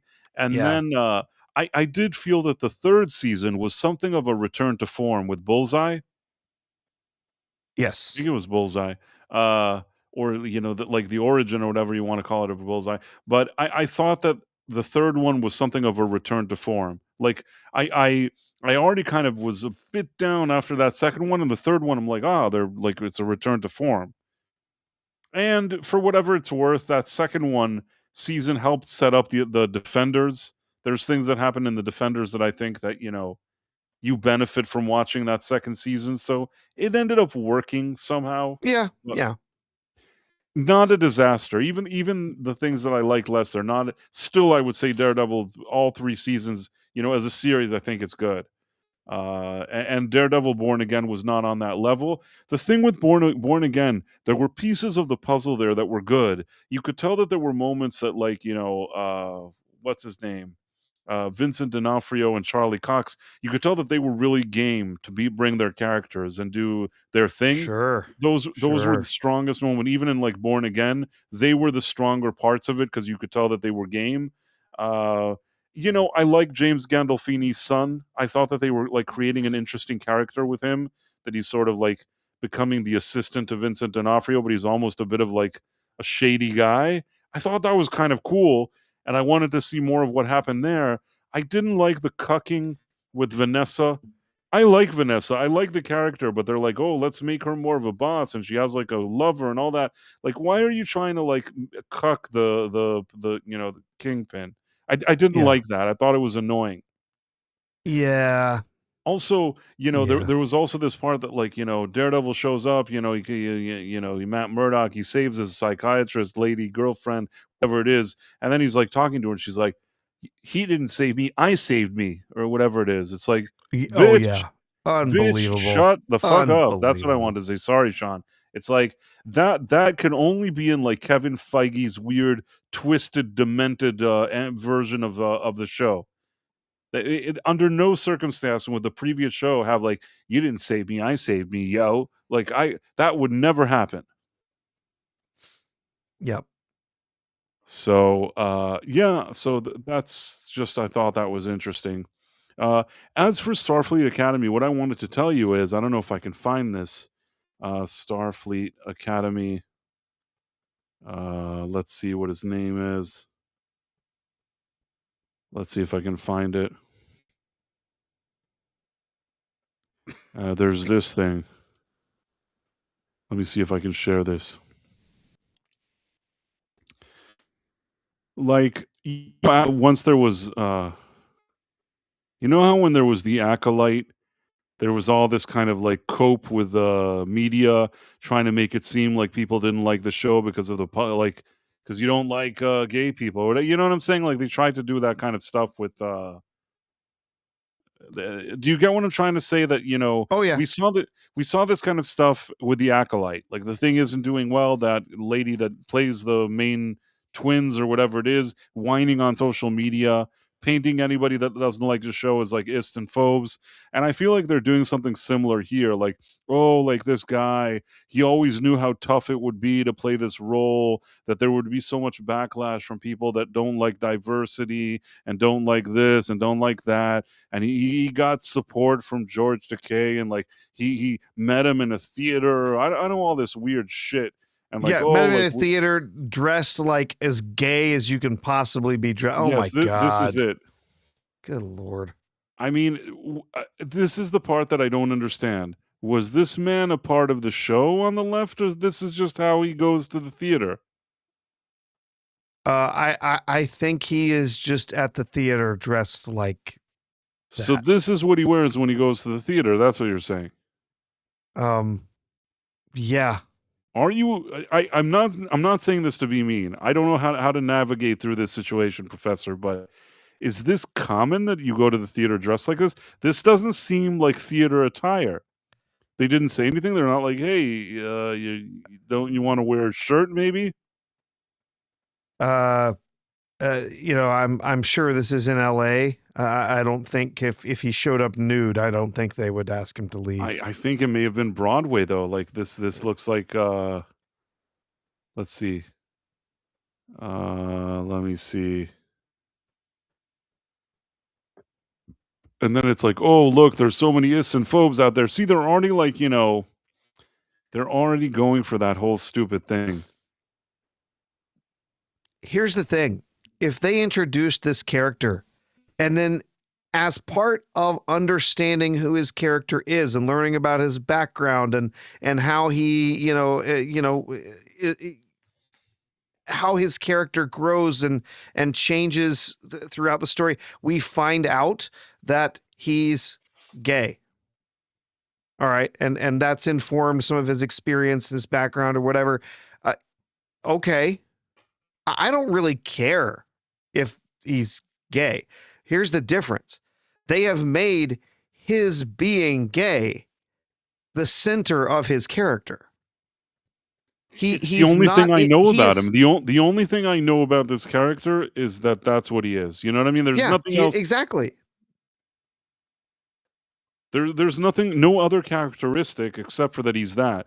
And I still think, man, I should be quiet. Now I feel like the Tourette's guy. I'm thinking things and I shouldn't say them. Not what he said. I'm not thinking the N word, but I'm saying like, there's certainly a few jokes to be told about the way this guy, dresses for the theater. Not the N word, of course. But you know what I'm trying to say? Like, I bet if the Tourette's guy were here, he'd have some choice words about this guy's attire. It's again, it's this identity centric ideology, politics, the way that they create and write these characters. He's gay first. It's not that he's a capable officer or that he's a strong, character that he has these traits and he does these things, and we learn to appreciate that he's capable at being a doctor, or that he's capable as a science officer, or in command, that he's a valiant warrior. We don't learn any of those things. What do we learn? He's gay. That's what you learn about the character first and foremost. I He's like that. gay, and he won't fight because he's not really a Klingon. He wants to earn valor through living his life, not by having honor or any of the other things that make up Klingons. I Right? want He to say, wants he's something sorry. else. No, So, go ahead. so, so first of all, NMN says Nishudi Gatwa vibes. Totally, that's totally the thing. Very The other much. thing is that I'm sorry. This is just like strange attire. You go to the theater. I've never worn that's. I've never dressed like that anywhere. I don't think in my entire life have I ever gone, and especially like to the theater. Like I don't know. I'm sorry. I understand that he's like connecting with his roots or whatever the fuck this is. I'm sorry. You could be like I don't know how to navigate without sounding like an asshole, but you could be very very very flamboyant and whatever. I still don't think that you should be dressing like that to the theater. I think that you should dress like more normal attire for the theater. That seems kind of weird that this is what you're wearing to the theater. Personally, that's what I think. The other A thing, little bit. the other thing that, and I've told you this before, that bothers me about the Starfleet Academy thing. Every episode, this guy wears a dress or a skirt or whatever it is. I've met gay people before, like I've worked, with them or whatever it is, and I obviously I think we're not 2 years old. We've met somebody somewhere. We've encountered somebody, of that group. I've never met. This is just me. I've never met a gay person that keeps wearing skirts all the time. You know what I'm saying? Like I once worked in a setting. One guy was like that, and that's what he is, and that's fine. Like you know what I mean? Nobody cared. I don't remember him wearing a skirt every second. The idea that like, oh, I'm gay, I have to wear a skirt every second. I didn't know that this was a thing, and I honestly, somebody can say, well, you're not part of the community, so you don't know. You're right. I'm not a part of the community, but I'll say this: I don't know that all the people that are in that group are wearing skirts all the time. It's just strange. Why? You could be gay and you don't have to wear a skirt. It's not like a thing. You know what I mean? I never heard anywhere that all gay people wear skirts everywhere. Mm-hmm. Am I strange for thinking this? This is like each time I see it, and I don't understand it. Like he could have just been like a character that does whatever he does. You focus on his story, on his backstory, whatever. And if it turns out that he's that, like I said, you do a good Star Trek show that you has like a lot of great, well-rounded characters that are fleshed out with like great storytelling and great ideas. And it turns out the one character is like that. People would have been just like, whatever, especially if this would be done like 10, 15 years ago. It's just like these days, people are just so tired. There's what I call, like I've said before, like rainbow fatigue, and I think that rainbow fatigue is real. I think that people just don't have any patience anymore. It doesn't come with the fact that there's just a person from that group. You will always see that anybody that's straight is either non-existent on these type of shows or made to look bad every second. It's like enough of this already. It's being done in a mean-spirited way. It's never been done in like a nice way. You know what I mean? Mm-hmm. There's something very mean-spirited, and we've had to put up with this mean-spirited crap for like, at least 7, 8 years. And I've said this, and I said this all the time from the first day that it was happening. I worried that this is what would happen. And I can say years later that it did happen, completely destroyed like a generation of people. Because when we grew up and we saw movies that there was some like guy that like stands up and does like, heroic things, it meant something to us. This was stuff that like, maybe you're not going to be that hero, but you aspire to be something like that. We saw Luke Skywalker, in Return of the Jedi. We saw things like that. I think that somewhere it actually impacted us in a positive way. We saw these kind of things on Star Trek and on the real Star Trek. And then today they're like, no, that's bad. Like all white straight men are bad or whatever it is. And it's like, I don't know. It's just, it annoys me. It's been years and somehow we haven't been able to put a stop to it. Like even now they're doing the same stupid shit. Yep. Anyhow, the dead man. Oh, you're going Agreed. to bed. I think that he saw this guy with his I don't know how to describe this outfit. There's a weird sort of vest thing, and then he has like a necklace that goes down his chest. It's bizarre. I don't know what. Yeah, sure. I mean, whatever. I don't really care what he's wearing. Honestly, it's just the whole like we're gonna take this character, and instead of going and introducing us to this character, and then part of who he is, a part of who the character is that he is homosexual or bisexual or whatever it is. I don't know. But instead of just that, it's his whole character. It's everything that we need to learn about him. It's the most important thing about that character is, look at me, I'm gay. I'm a gay Klingon. Like that, and that's how everyone describes the character, even the people who are like trying to promote the character, right. The people who are trying to fight for Starfleet Academy. Let's see what they wrote here. He's a gay Klingon, right? Here, look. Even in the article, they're like, oh, he gets support from George Takei for playing the Star Treks for his gay Klingon. Remind me if I'm mistaken or not. I think that at some point, one of those J.J. Abrams movies, they tried to make it seem like Sulu is gay, and I thought that George Takei initially didn't like that. He didn't. No, George Takei was actually quite upset. He did not like that they had made Sulu gay. That was in the third movie. But then I think that he understood that the wind wasn't blowing in that direction with his people. So he kind of took the other direction, if you know what I mean. Yeah. So yeah, it was who was it? Simon Pegg that wrote that third movie. He basically, they were like, oh, well, hey, guess what? We made Sulu gay to honor you. And he's like, but Sulu's not gay. That's not who the character was. That's not the character that was created by Gene Roddenberry in Star Trek. The character of, I'm gay. I'm not Sulu, and Sulu's not me. Sulu doesn't need to be gay. Sulu isn't gay. He was never gay. I'm gay, but Sulu doesn't need to be gay. Like he's basically like to his credit, he was leaning on the artistic integrity of the original character that was created, saying that character isn't gay, and you don't need to go and change that character to virtue signal somehow, right? Like, yeah, I'm not Sulu. You don't have to make Sulu gay, right? So to his credit, that was what he originally came out and said. Now later on he softened and he was like, well, it's good to have representation and stuff like that, but it was a strange situation. Yeah. Marla Sherendorf, friend of the channel, said, I don't care if he's gay as long as he's a good person. Listen, I don't care. First of all, I don't care what this guy does in his private life, for sure. And even if on the show you want to make a character like that, it's like Professor said, it can't be that that's the only thing that characterizes you. If all you can say about this character is like it's the world's first gay Klingon, then you're doing something wrong. And it's like you said, Professor, even these people that are like coping and trying to protect it and all this stuff in a mainstream media shills, they're not really explaining anything about his personality. There's nothing that defines this guy except for that they can say that he's gay. Like that's all they got. That's it. Yeah. What's so special about him? He gay.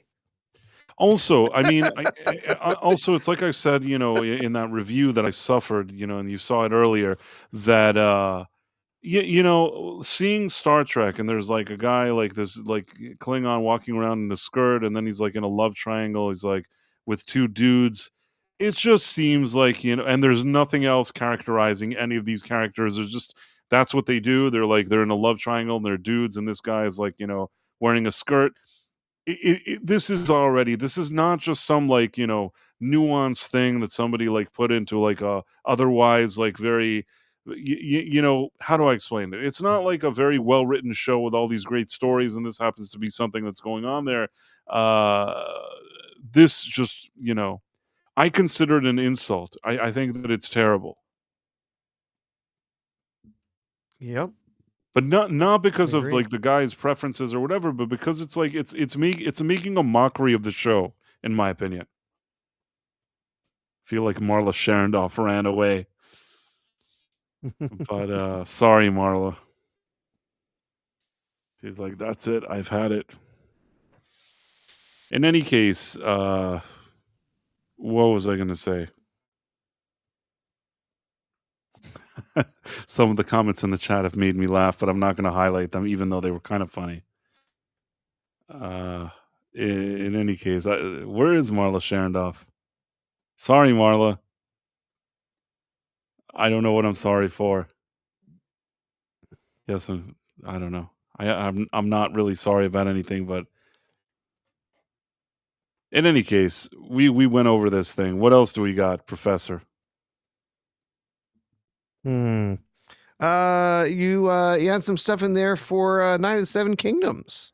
Oh, that's right. Night of Talk the about, Seven Kingdoms. That at least is something pretty fun to talk about.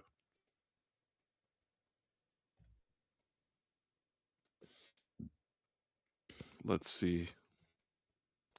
I mean, I'm assuming you've watched all of it, Bryce. Of course I did. Yeah.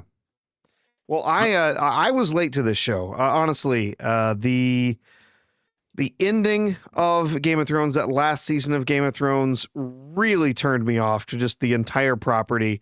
I watched a few episodes of the newer show. What is the second series? The House of the Dragon. House of the Dragon. Yeah, I watched a few episodes of that. It did not impress me. It did not interest me. So when this came about, I was like, meh, and I don't care. Like the whole I just kind of soured on the whole property. I wasn't really interested in it at all, but everybody kept talking about it. I kept hearing from numerous different people it was good. Saw a video from the Drinker talking about how it was good. Then I saw another video from somebody else, another creator on YouTube, saying, "Oh, it's this great show." I'm like, okay, all right, we'll give it a shot. All right, after just for so many people telling me it was so good, and so. I didn't actually have a subscription to HBO, so I turned on a free month somewhere I could get it, so I could go watch the show, and it really good.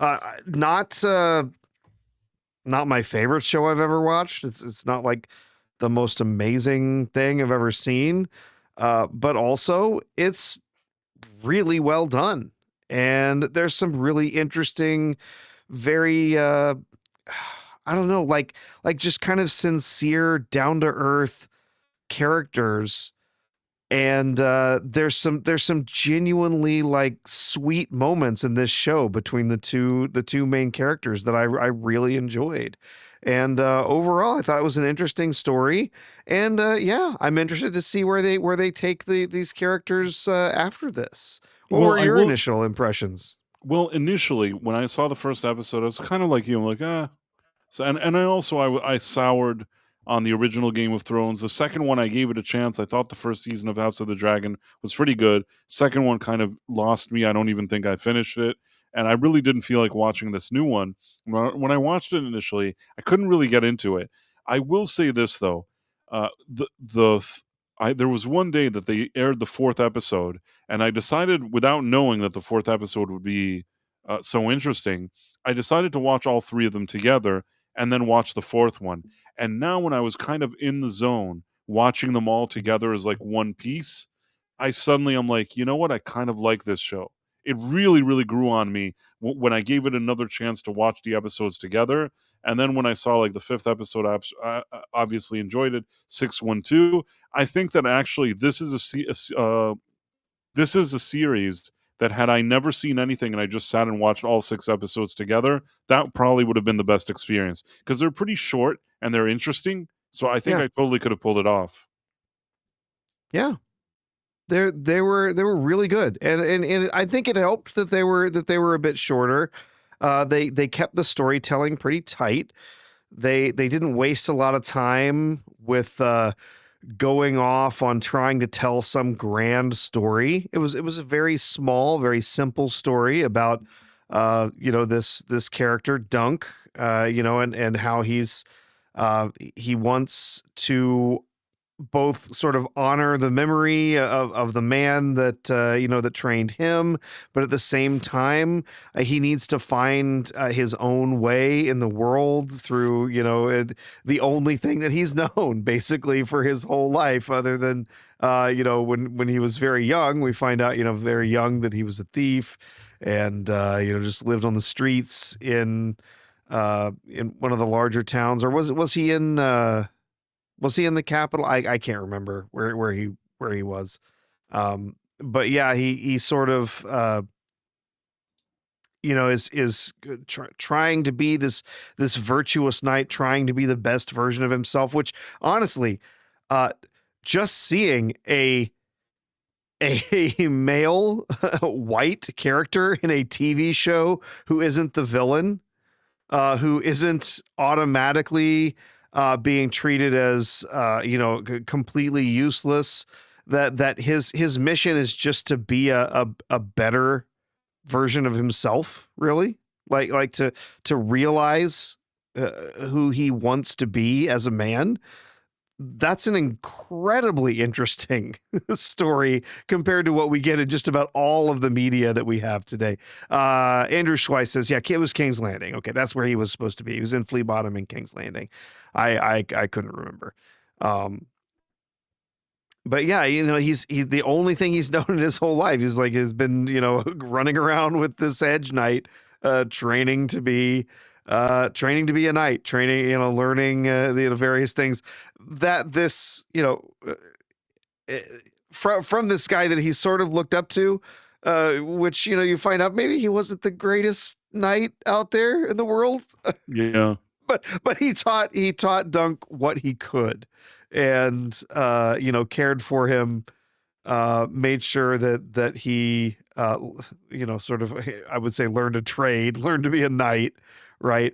But then of course we find out in the end, I don't want to spoil it for anybody, but we find out that relationship maybe wasn't as good as we thought it was earlier on. There's a lot of stuff that happens near the end, as we kind of find out a little bit more about his history and who he was before we met him at the beginning of the series. But we also get to meet Egg, who was an interesting character from the start. Like he's constantly talking back to Dunk and love that dynamic. By yes, yeah, the dynamic there, where he's clearly it's funny because you do get that impression that Dunk is, I mean, I wouldn't say slow, but he's not educated, right? He doesn't look so sophisticated. Yeah, he's not sophisticated. He's not educated, and then you get this kid who's seems to know everything, right? And he's just, well, that's not how it's done. That's not how you do it. Why? You're a knight. You don't look like a knight. You're wearing a rope for a belt. Yeah, those were some really strong scenes. Yes, the dynamic, but honestly, I think what works best in this show, what really elevated this show above everything else, was the dynamic between those two, the chemistry that we got between those two characters. That's what really sold this show for me. Yeah, I agree. I think that women may not like it as much as men. Probably not. But who says entertainment has to No, they can be watch the feminine. Kardashians or something, or that Yeah. show with Kardashian as a lawyer or whatever it is. This is I am proud that there's a show that feels like it's more for dudes. I enjoyed the show personally. Yeah. Yeah. You enjoyed that scene at the start of the second episode with the That was big funny. giant Yeah, fake wiener dangling fake out wiener. It there. was kind of funny. I mean, I could have done without that wiener, but in any It case, it was was funny. The show is funny. yeah, it Uh, was totally unnecessary, but Totally, it's totally unnecessary, but I rather enjoyed it. It's like you said, I'm not saying that it's the best thing I've ever seen, but I think that it's probably the best thing I've seen in a while, especially on HBO. Like, all these streamers, they do such crappy things sometimes. This was actually pretty good in my opinion. yeah, absolutely. And then there's the very very interesting turns that the show takes as well. That honestly, I was not expecting. I really enjoyed some of the dynamics between the different characters, especially again the masculine characters that are there, and they're being masculine, being in fact some of them being honorable and supporting each other, and standing behind each other. Even when it might not be in their best interest, and then of course you get others. It's Game of Thrones. You get people who are they're out for number one. They're looking to get elevated, get a lordship or whatever. So they're turncoats for the right amount of money or for a lordship or whatever.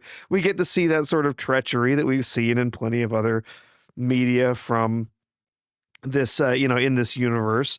But I thought in the end this was a really solid story. I was telling my wife, I was like, hey, because we watched Game of Thrones together, so we watched all of that, even though sometimes she was like, oh, this isn't for me. Like when it got really bloody and violent and stuff, she's like, oh, I don't know, I'm not sure I care for this anymore. But we watched the show because it was a really interesting story, at least until the last couple of seasons.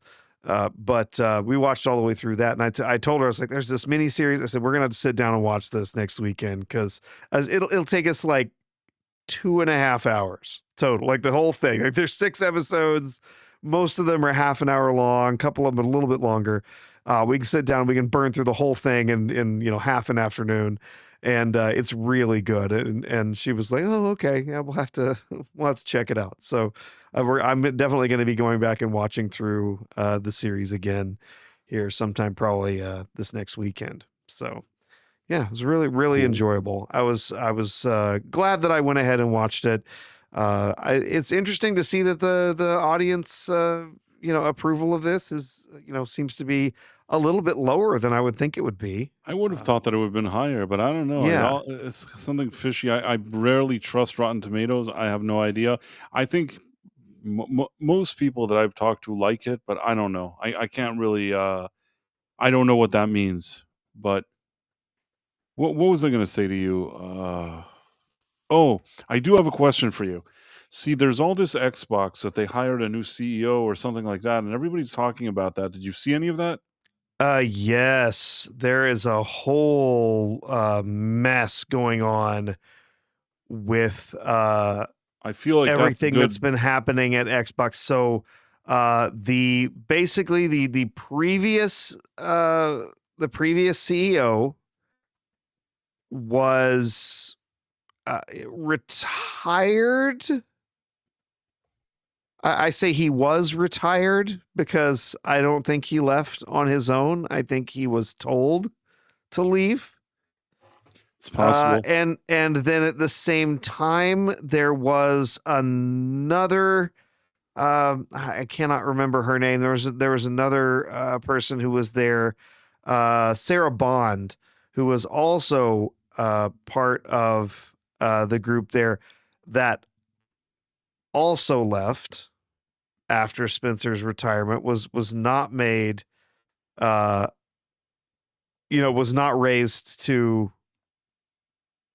to the role after he left. Right. And so she also left at the same time. And then now the person who is in charge is not anyone who's been ever connected to their gaming group before. She is someone who came in from Microsoft as like a AI products person. So yeah, a lot of people have been really curious as to what is happening there and what this means. I'll be honest with you, I think it's the end of Xbox as a gaming platform. I think they're going to be moving away from specific, like developing their own systems. And they've even gotten rid of the Xbox name for the most part. It's now just Microsoft Gaming. Well, you know where you can game on Windows. But do you think that this is a conscious decision to bury the Xbox, or they're just stupid? I think that this is intentional. I think that they are potentially looking at just getting rid of the console as a platform. They want to make it so that if you're playing games, you can play your Microsoft games anywhere because it's all going to be in the cloud. And then if they get you on Windows, then there's a whole bunch of other stuff that you get with gaming on Windows that includes all of their Microsoft services and everything that are now so buried into Windows. I can't stand Windows 11. There is so much garbage buried in there. They force you, they're constantly nagging you. Oh, use our AI products, use our online backup service, use our cloud, use all of these things. And it is just monitoring absolutely everything you do. I think they want as many people as possible on Windows. They don't want to have to support another platform with the Xbox, and they're going to be moving everything, all of Microsoft Gaming, into the cloud. So if you want to play Microsoft games, you're going to be paying for a cloud subscription to do it. I think that is where they are moving stuff, and that potentially is why they had Phil Spencer and then also Sarah Bond, but at the same time leaving. They did not want to be a part of where corporate Microsoft wants to take the Xbox. So I see. Oh, well. They had a nice run, I suppose. I mean, I can take it. I can, it doesn't affect me in the slightest. As I've probably told you the story before. Yeah, you don't Price. like Xbox. I remember now. They you told me. the 360. They when I had my 360, they screwed me horribly. I had a miserable experience with them. And, I got that Xbox 360 back and, finally got a working one after dealing with them for almost 4 months, dealing with their support. And I swore off Xbox consoles for good after that. I was never buying another Xbox product from Microsoft. And honestly, I haven't even had a desire to. They've had absolutely nothing whatsoever on their platforms that I've said, oh, I absolutely have to play that. It's like look, they've got some Halo stuff. Well, I've played Halo. I've played the good Halos anyway. They can keep throwing more Halo stuff at me, but I'm not interested. Right. So to me, this is just, this I think is where they've been going for a while. They've been sort of, I don't know, signaling that cloud gaming is where they really wanted to be in the future. And I just think there's a lot of things that have happened recently that I think Microsoft is going to be divesting a whole bunch of the time and money that they've been putting into Xbox as a brand, and moving almost entirely into cloud gaming. Because you know what is better than selling you an Xbox? Buying one? Renting you one. Renting it to you every month forever. If you want to play your Xbox game, you have to rent time on their cloud to play it. And you have to keep your subscription forever, or else the game, if you bought a game, now guess what? You can't play it because you are not paying for their cloud subscription to access the games that you paid for. You want to play all these games in this back catalog that we have. Well, you got to maintain your subscription, keep paying for those cloud services, and they're going to keep jacking those prices up. They're going to keep pushing them up, making them bigger and bigger and bigger. They're going to make it so that they've recently changed, the cost of, the Xbox Game Pass and stuff. They're going to keep changing that, keep increasing it to include all of this, all of these services, cloud services and streaming and so on. And, people, we could sell you one $700 Xbox, or we could charge you $700 a year to access our cloud platform. Beyond which one are they going to said, choose? Oh, sorry. Whoa. No, I'm done. Oh, I wanted to say that forget about all the things you said, and that's you're coming from a guy with experience, really, with bad experiences with all of that. But purely from a business perspective, who is this lady, and why is she in charge of Xbox? She seems like it's not her field of expertise. It doesn't seem like the right hire here, if you know what I'm saying. Not at all. I have no idea why she was the one that they chose to bring in. She's not worked in gaming before at all. She worked in their AI division in Microsoft, which, by the way, do you know anybody who uses Microsoft Copilot? Nope. Neither do I. I think that sometimes I get I have like Word or something that I use, and I've never used that for anything. It reminds me of the what was it called? The paperclip from the good old days. Like I don't want anything to do with it. Mm-hmm. Yeah, no, it's terrible. I mean, nobody's using it. I mean, I actually have used it on a few occasions, but only because it is the like the approved platform through my university, like where you pay for pay for that. So I've used it on a few occasions, used it for some training and stuff like that.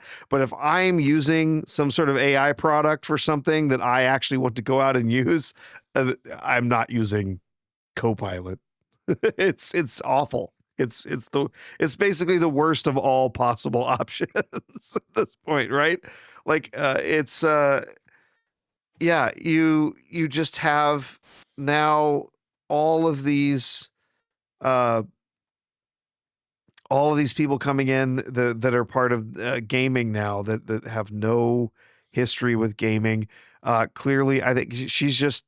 It seems to me, if you were going to ask me, it seems like a situation of failing upwards. That's what it looks like to me.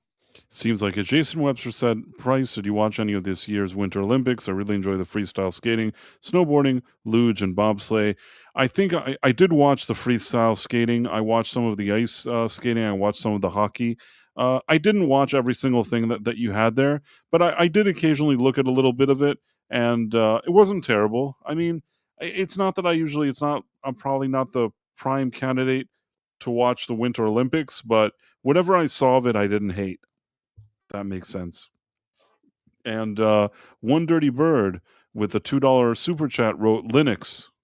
I don't really have the context for why he said Linux. I think it was when I was talking about Windows being awful. And what basically it's just spyware now. Yeah, Linux. It is increasingly a much more viable platform for using desktop than it has been in the past. Unfortunately, still not good for a gaming PC because there's far too many things that are difficult to play on it.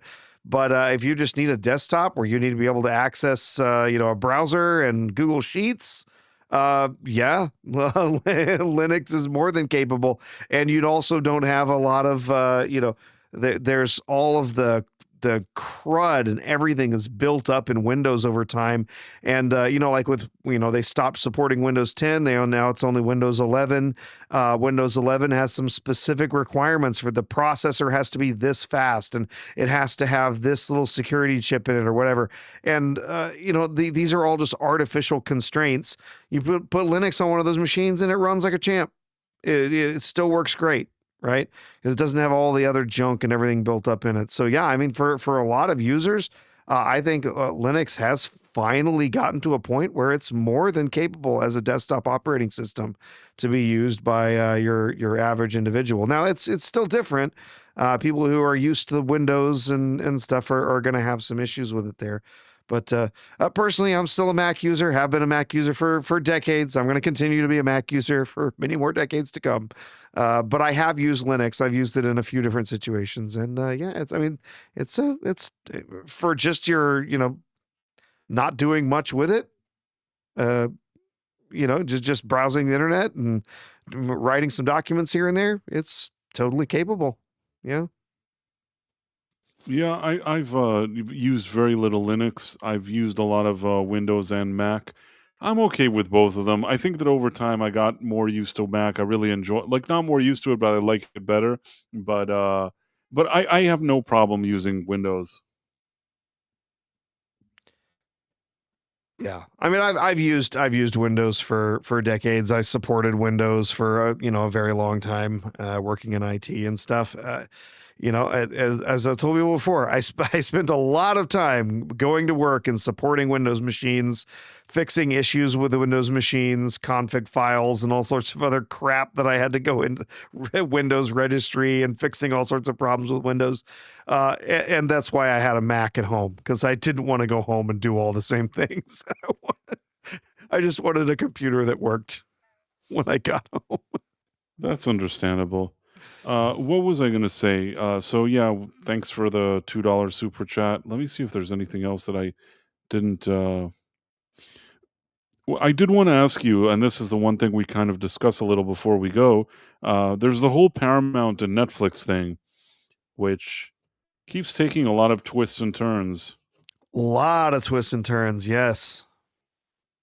So apparently, now, listen, all of this is not surprising to me. At the end of the day, Netflix, there's a lot more of a headache to get that deal done. So I always thought that Paramount has a chance. I wonder what's really going on here. What do you make of this whole situation here? Wow, man, this has gotten so complicated. We had for a long time, they had sort of entered into this deal with Netflix, and they, had been doing a variety of different deals, saying, "Oh, well, we'll talk to you about this, but no, we're sticking with Netflix," or we'll entertain your offers or whatever. But then Paramount was coming in also with these offers, taking it straight to the shareholders, skipping the board, skipping all the offers, saying, "Yeah, you know what? We're gonna do sort of an end run around you. We're gonna offer all this money and all this stuff." Shareholders get to decide. They get to come in and offer, their whatever their offerings are. And it's gone back and forth, and it sounded like for a long time Netflix was easily going to win this, that they had committed to Netflix, and that Paramount was just, doing what it could to try and stay in the game, maybe win over some people on the board, maybe win over some people that were just, shareholders. But as it turns out, Netflix, Ted Sarandos was talking to people on Capitol Hill, didn't exactly do a great job defending their bid for for what they were going to do with Warner Brothers, saying, "Oh, we're going to keep the 45-day window, except when we're not." Okay, sure. So awful. I wonder, there's a part of me that keeps wondering if Netflix didn't do all of this just to bankrupt Paramount. Oh, I don't know. I don't think they're going to bankrupt them, but they might be. Yeah, there has been some speculation that there was some collaboration here to sort of make the Paramount bid bigger. To keep coming back to them so that they're going to be getting more money out of them, and sort of drag them across the finish line with a lot bigger bid for Warner Brothers than what they had initially offered. That sounds like some pretty serious brinksmanship if that were the case. Because if that weren't going to happen, what was Netflix going to do? Was going to shut down its bid and then turn a bunch of money over to Warner Brothers when they had to back out? Like, I don't know. It seems weird. But yeah, they have managed now. Paramount's Skydance is now offering $31 per share, which has moved up, significantly. I believe was their initial offer 27 per share, and then they went to 30, and now it's 31. And they're also offering to pay off the breakup fee with Netflix, and then there's some other stuff that they're offering to pay as well. And so, yeah, now Warner Brothers is saying that the Paramount bid looks better than the offer from Netflix. And honestly, I think the Netflix deal was gonna have a hard time getting through regulatory approval anyway. That's why I'm surprised that they even did this whole thing. I never really thought that the Netflix had a good chance here. So I don't know. I mean, I guess Zaslav just doesn't care. He wants to play people against each other. He was trying to walk away with the most amount of money. Maybe he did that. But all I know is even if it was somehow like Netflix is playing 4D chess and they wanted like Paramount to spend more money or whatever, I think that the optics of Netflix already announcing like it's a done deal and going through this whole thing and losing it, won't it kind of make them look bad? It potentially, yeah, potentially it could. I don't pretend to be an expert in all of this stuff, but it does seem like I don't know to say that maybe Netflix was never serious. I don't know. That seems strange that they would offer up as much as they did, go through as much as they did to say that they were never serious in their bid for actually taking Warner Brothers. But I also think that they might have recognized how much of a headache it was going to be to have to get through all of the regulatory approvals to actually take over Warner Brothers, and that maybe that what they were going to get out of it wasn't as great as what they had hoped. And that maybe they, maybe now Paramount is interested in, taking more of the company than they had initially bid. I don't know where I'm going with this price, but yeah, I think that Paramount, Skydance, I think that they have always been serious about their bids and what they wanted. But yeah, they right now their offering is incredibly large compared to the other offers that have been made so far. $31 a share cash, so not like exchange of stock or anything like that, just upfront cash for shares. They've accelerated the timing of what they had before had with the ticking fee. I think we mentioned that before. That was going to start after the end of the year. They've moved that up so that it starts at the end of September. So, the start of the last quarter of the year. And then they've also increased some other things like the breakup fee. So if something happens between them and that the deal doesn't go through, they're going to be paying, Paramount's going to be paying Warner Brothers a huge sum. I think it was $7 billion, something like a huge sum of money. And then they're also offering to pay the termination fee with Netflix, so that the Warner Brothers would not be responsible for the nearly $3 billion that they were going to owe for the termination fee. So it's a huge deal that they're in, a lot of money that they're offering to pay. Again, $108 billion all cash offer, I think it was the number. Or Sounds good to me. I would take it. The new deal is approximately 111 billion. And part of that includes buying out a big chunk of debt Bye, Elizabeth. that's held by Warner Brothers. So, yeah, I don't know. I think the odds are increasingly favoring the Paramount Skydance bid. I think that's a good thing. I mean, personally, I think I would prefer that Warner Brothers just stayed its own studio, separate from being I bought kind up. of agree with you. We've seen way too much consolidation already. I don't want Agreed. to see any more. But if Warner Brothers is saying we're selling, this is going to happen, we're selling to somebody, I would rather it go to Paramount than it go to Netflix. Like, just That's period. fair. Right. I feel the same way. I feel like between Paramount and Netflix, I prefer Paramount, but I would have preferred that there was no merger at all. And I think Paramount and Ellison have yet to prove that they can make good decisions with some franchises, and we'll see how it all plays out.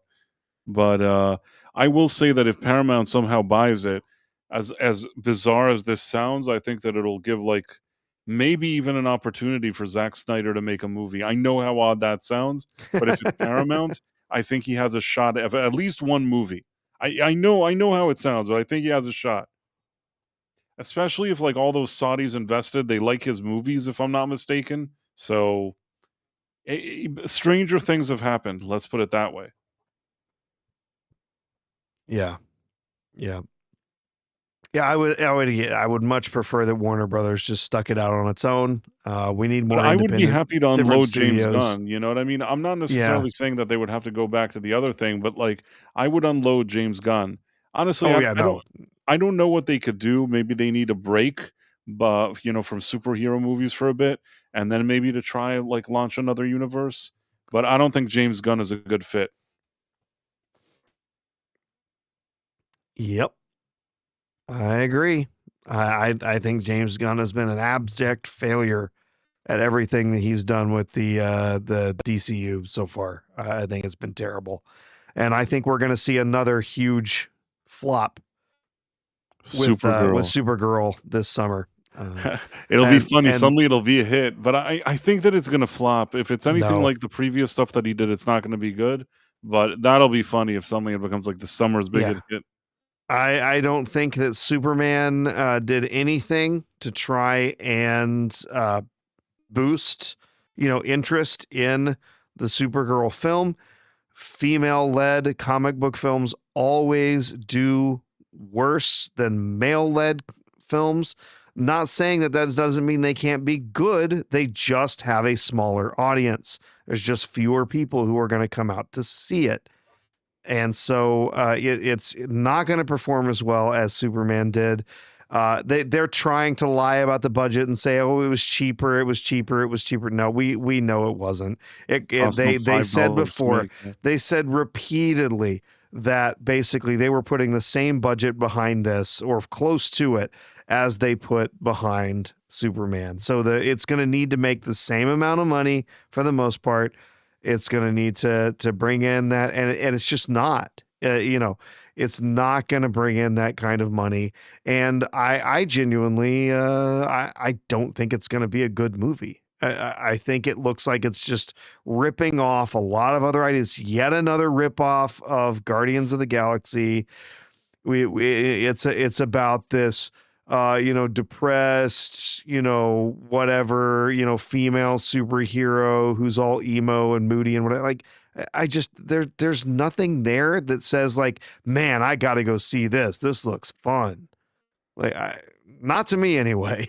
Maybe there's another audience out there that's saying, yes, this is exactly what I've been waiting for, but not absolutely not for me. So, yeah, I don't think it's going to perform well at all. We've also got the next, the next series that are coming, that are coming as part of the DCU, the Lanterns series. I think that's going to be a bomb. I don't think anybody's going to be interested in that, or at least it's not gonna perform well anyway. So, I think Gunn has been a complete misfire in everything that he's done with the DCU. I think he's a one-trick pony.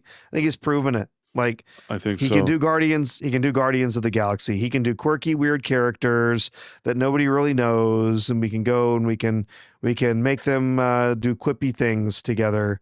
And you know what? It worked fine for Guardians, and it worked well for Guardians 2. Worked less well for Guardians 3, although it was still okay. It wasn't amazing, but it was still worked. But no, trying to just take that and we're just going to take the same idea and we're going to insert DC characters into it. Yeah, he did that. It was called Suicide Squad. And then he did it again. It was called Superman. And now it looks like he's going to do it again. It's going to be called Supergirl. And it's just, you can't just take that exact same formula and just use that over and over and over again. It just Obviously. doesn't work. We have another super chat from One Dirty Bird. Steam OS is better at gaming than Windows 11. Yeah, I use Steam OS on my Steam Deck. Yes, it's of course Steam OS runs on Linux. So yeah, did not know that. Yep. Well, and then we got one more super chat there coming in from Karate Werewolf. Oh, okay, yeah, I just saw it now. Okay. Let's see if I can find it. So from Karate Werewolf, there's Chris Gore. Chris Gore said Starfleet Academy episode 10 is the worst. Wow. Oh, I bet. I mean, so far, I mean, they've all been terrible. And it just feels like they find new ways to be terrible every week. I have no doubt that there are new ways they can find to be awful.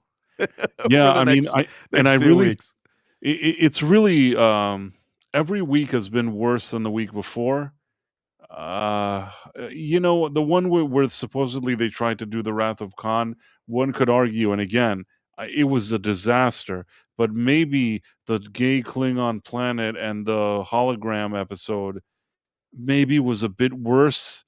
But again, all of them are awful, awful things to watch. To try to even decide which of these is more awful is difficult. Like they each have something about them that's very awful, if you know what I mean.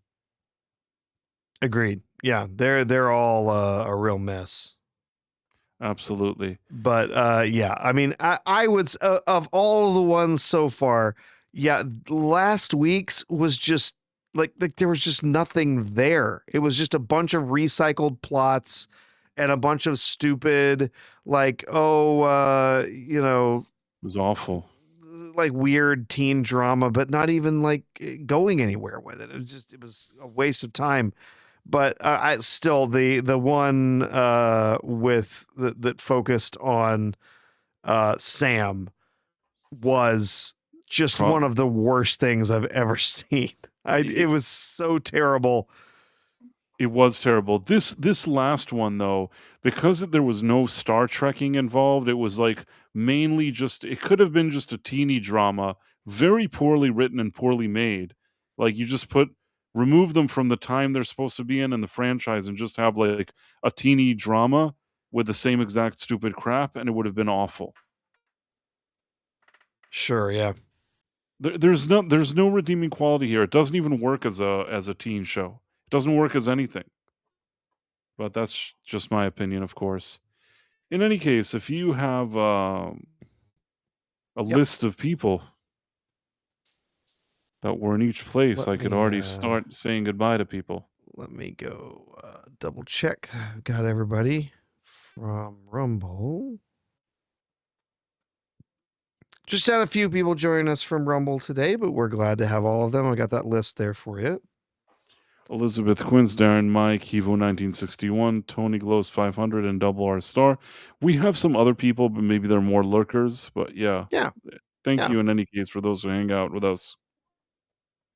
Yeah, always glad to see everyone hanging out over there on Rumble. And of course, yes, we also got the Rumble rant for $5 from Kivo1961. We really appreciate that, Kivo. Thank you. Let's see. Let's hop back over here to YouTube. We had Cam987, AWOL Thoughts, Lasher, K3467, Jeffrey Allpow, Rotten Roll, Samsung, The Grimdark, Kaiwan Calendar, Spiegel 1306, Rogue's Backstory, Planet X87, Mr. Cerzillo, Frank Blaskowitz, Jillian of the H, The Real Headcase, Corbin Greiner, Andrew Zacchaeus, Adam Huglow, E. Clay Thomason, Jim Noxious, Damn It Feels Good to Be a Raider, Marla Sharondoff, Jason Webster, Hoot Owl, Koto Rob 22, Tomahawk 511, Badfoot, Darren M, Lord Corey, Yitis, Jonathan Conroy, The Dead Man, Caleb Levine, One Dirty Bird, and Karate Werewolf. Thank you all so very much. And again, we do appreciate the super chats this evening from One Dirty Bird and from Karate Werewolf. So thank you. Yep. And I guess if you have anything you wanted to talk about, you can. But otherwise, no, nothing else. Just be back here on Thursday evening. And we will like and subscribe. Yeah, if and subscribe. Yeah. If you're on Rumble and you're using the app and you don't know how you got here, you should sign up and follow us so that you're always posted when we do a stream. YouTube, if you were got a link from some other channel that I have or something like that, make sure to like and subscribe so that you get notified when we do streams here as well. And I guess on that note, we can head out and say goodbye to everybody. We'll be back here for the 9L on Thursday, 11:45 Eastern. Yep. Absolutely. Take care. Bye.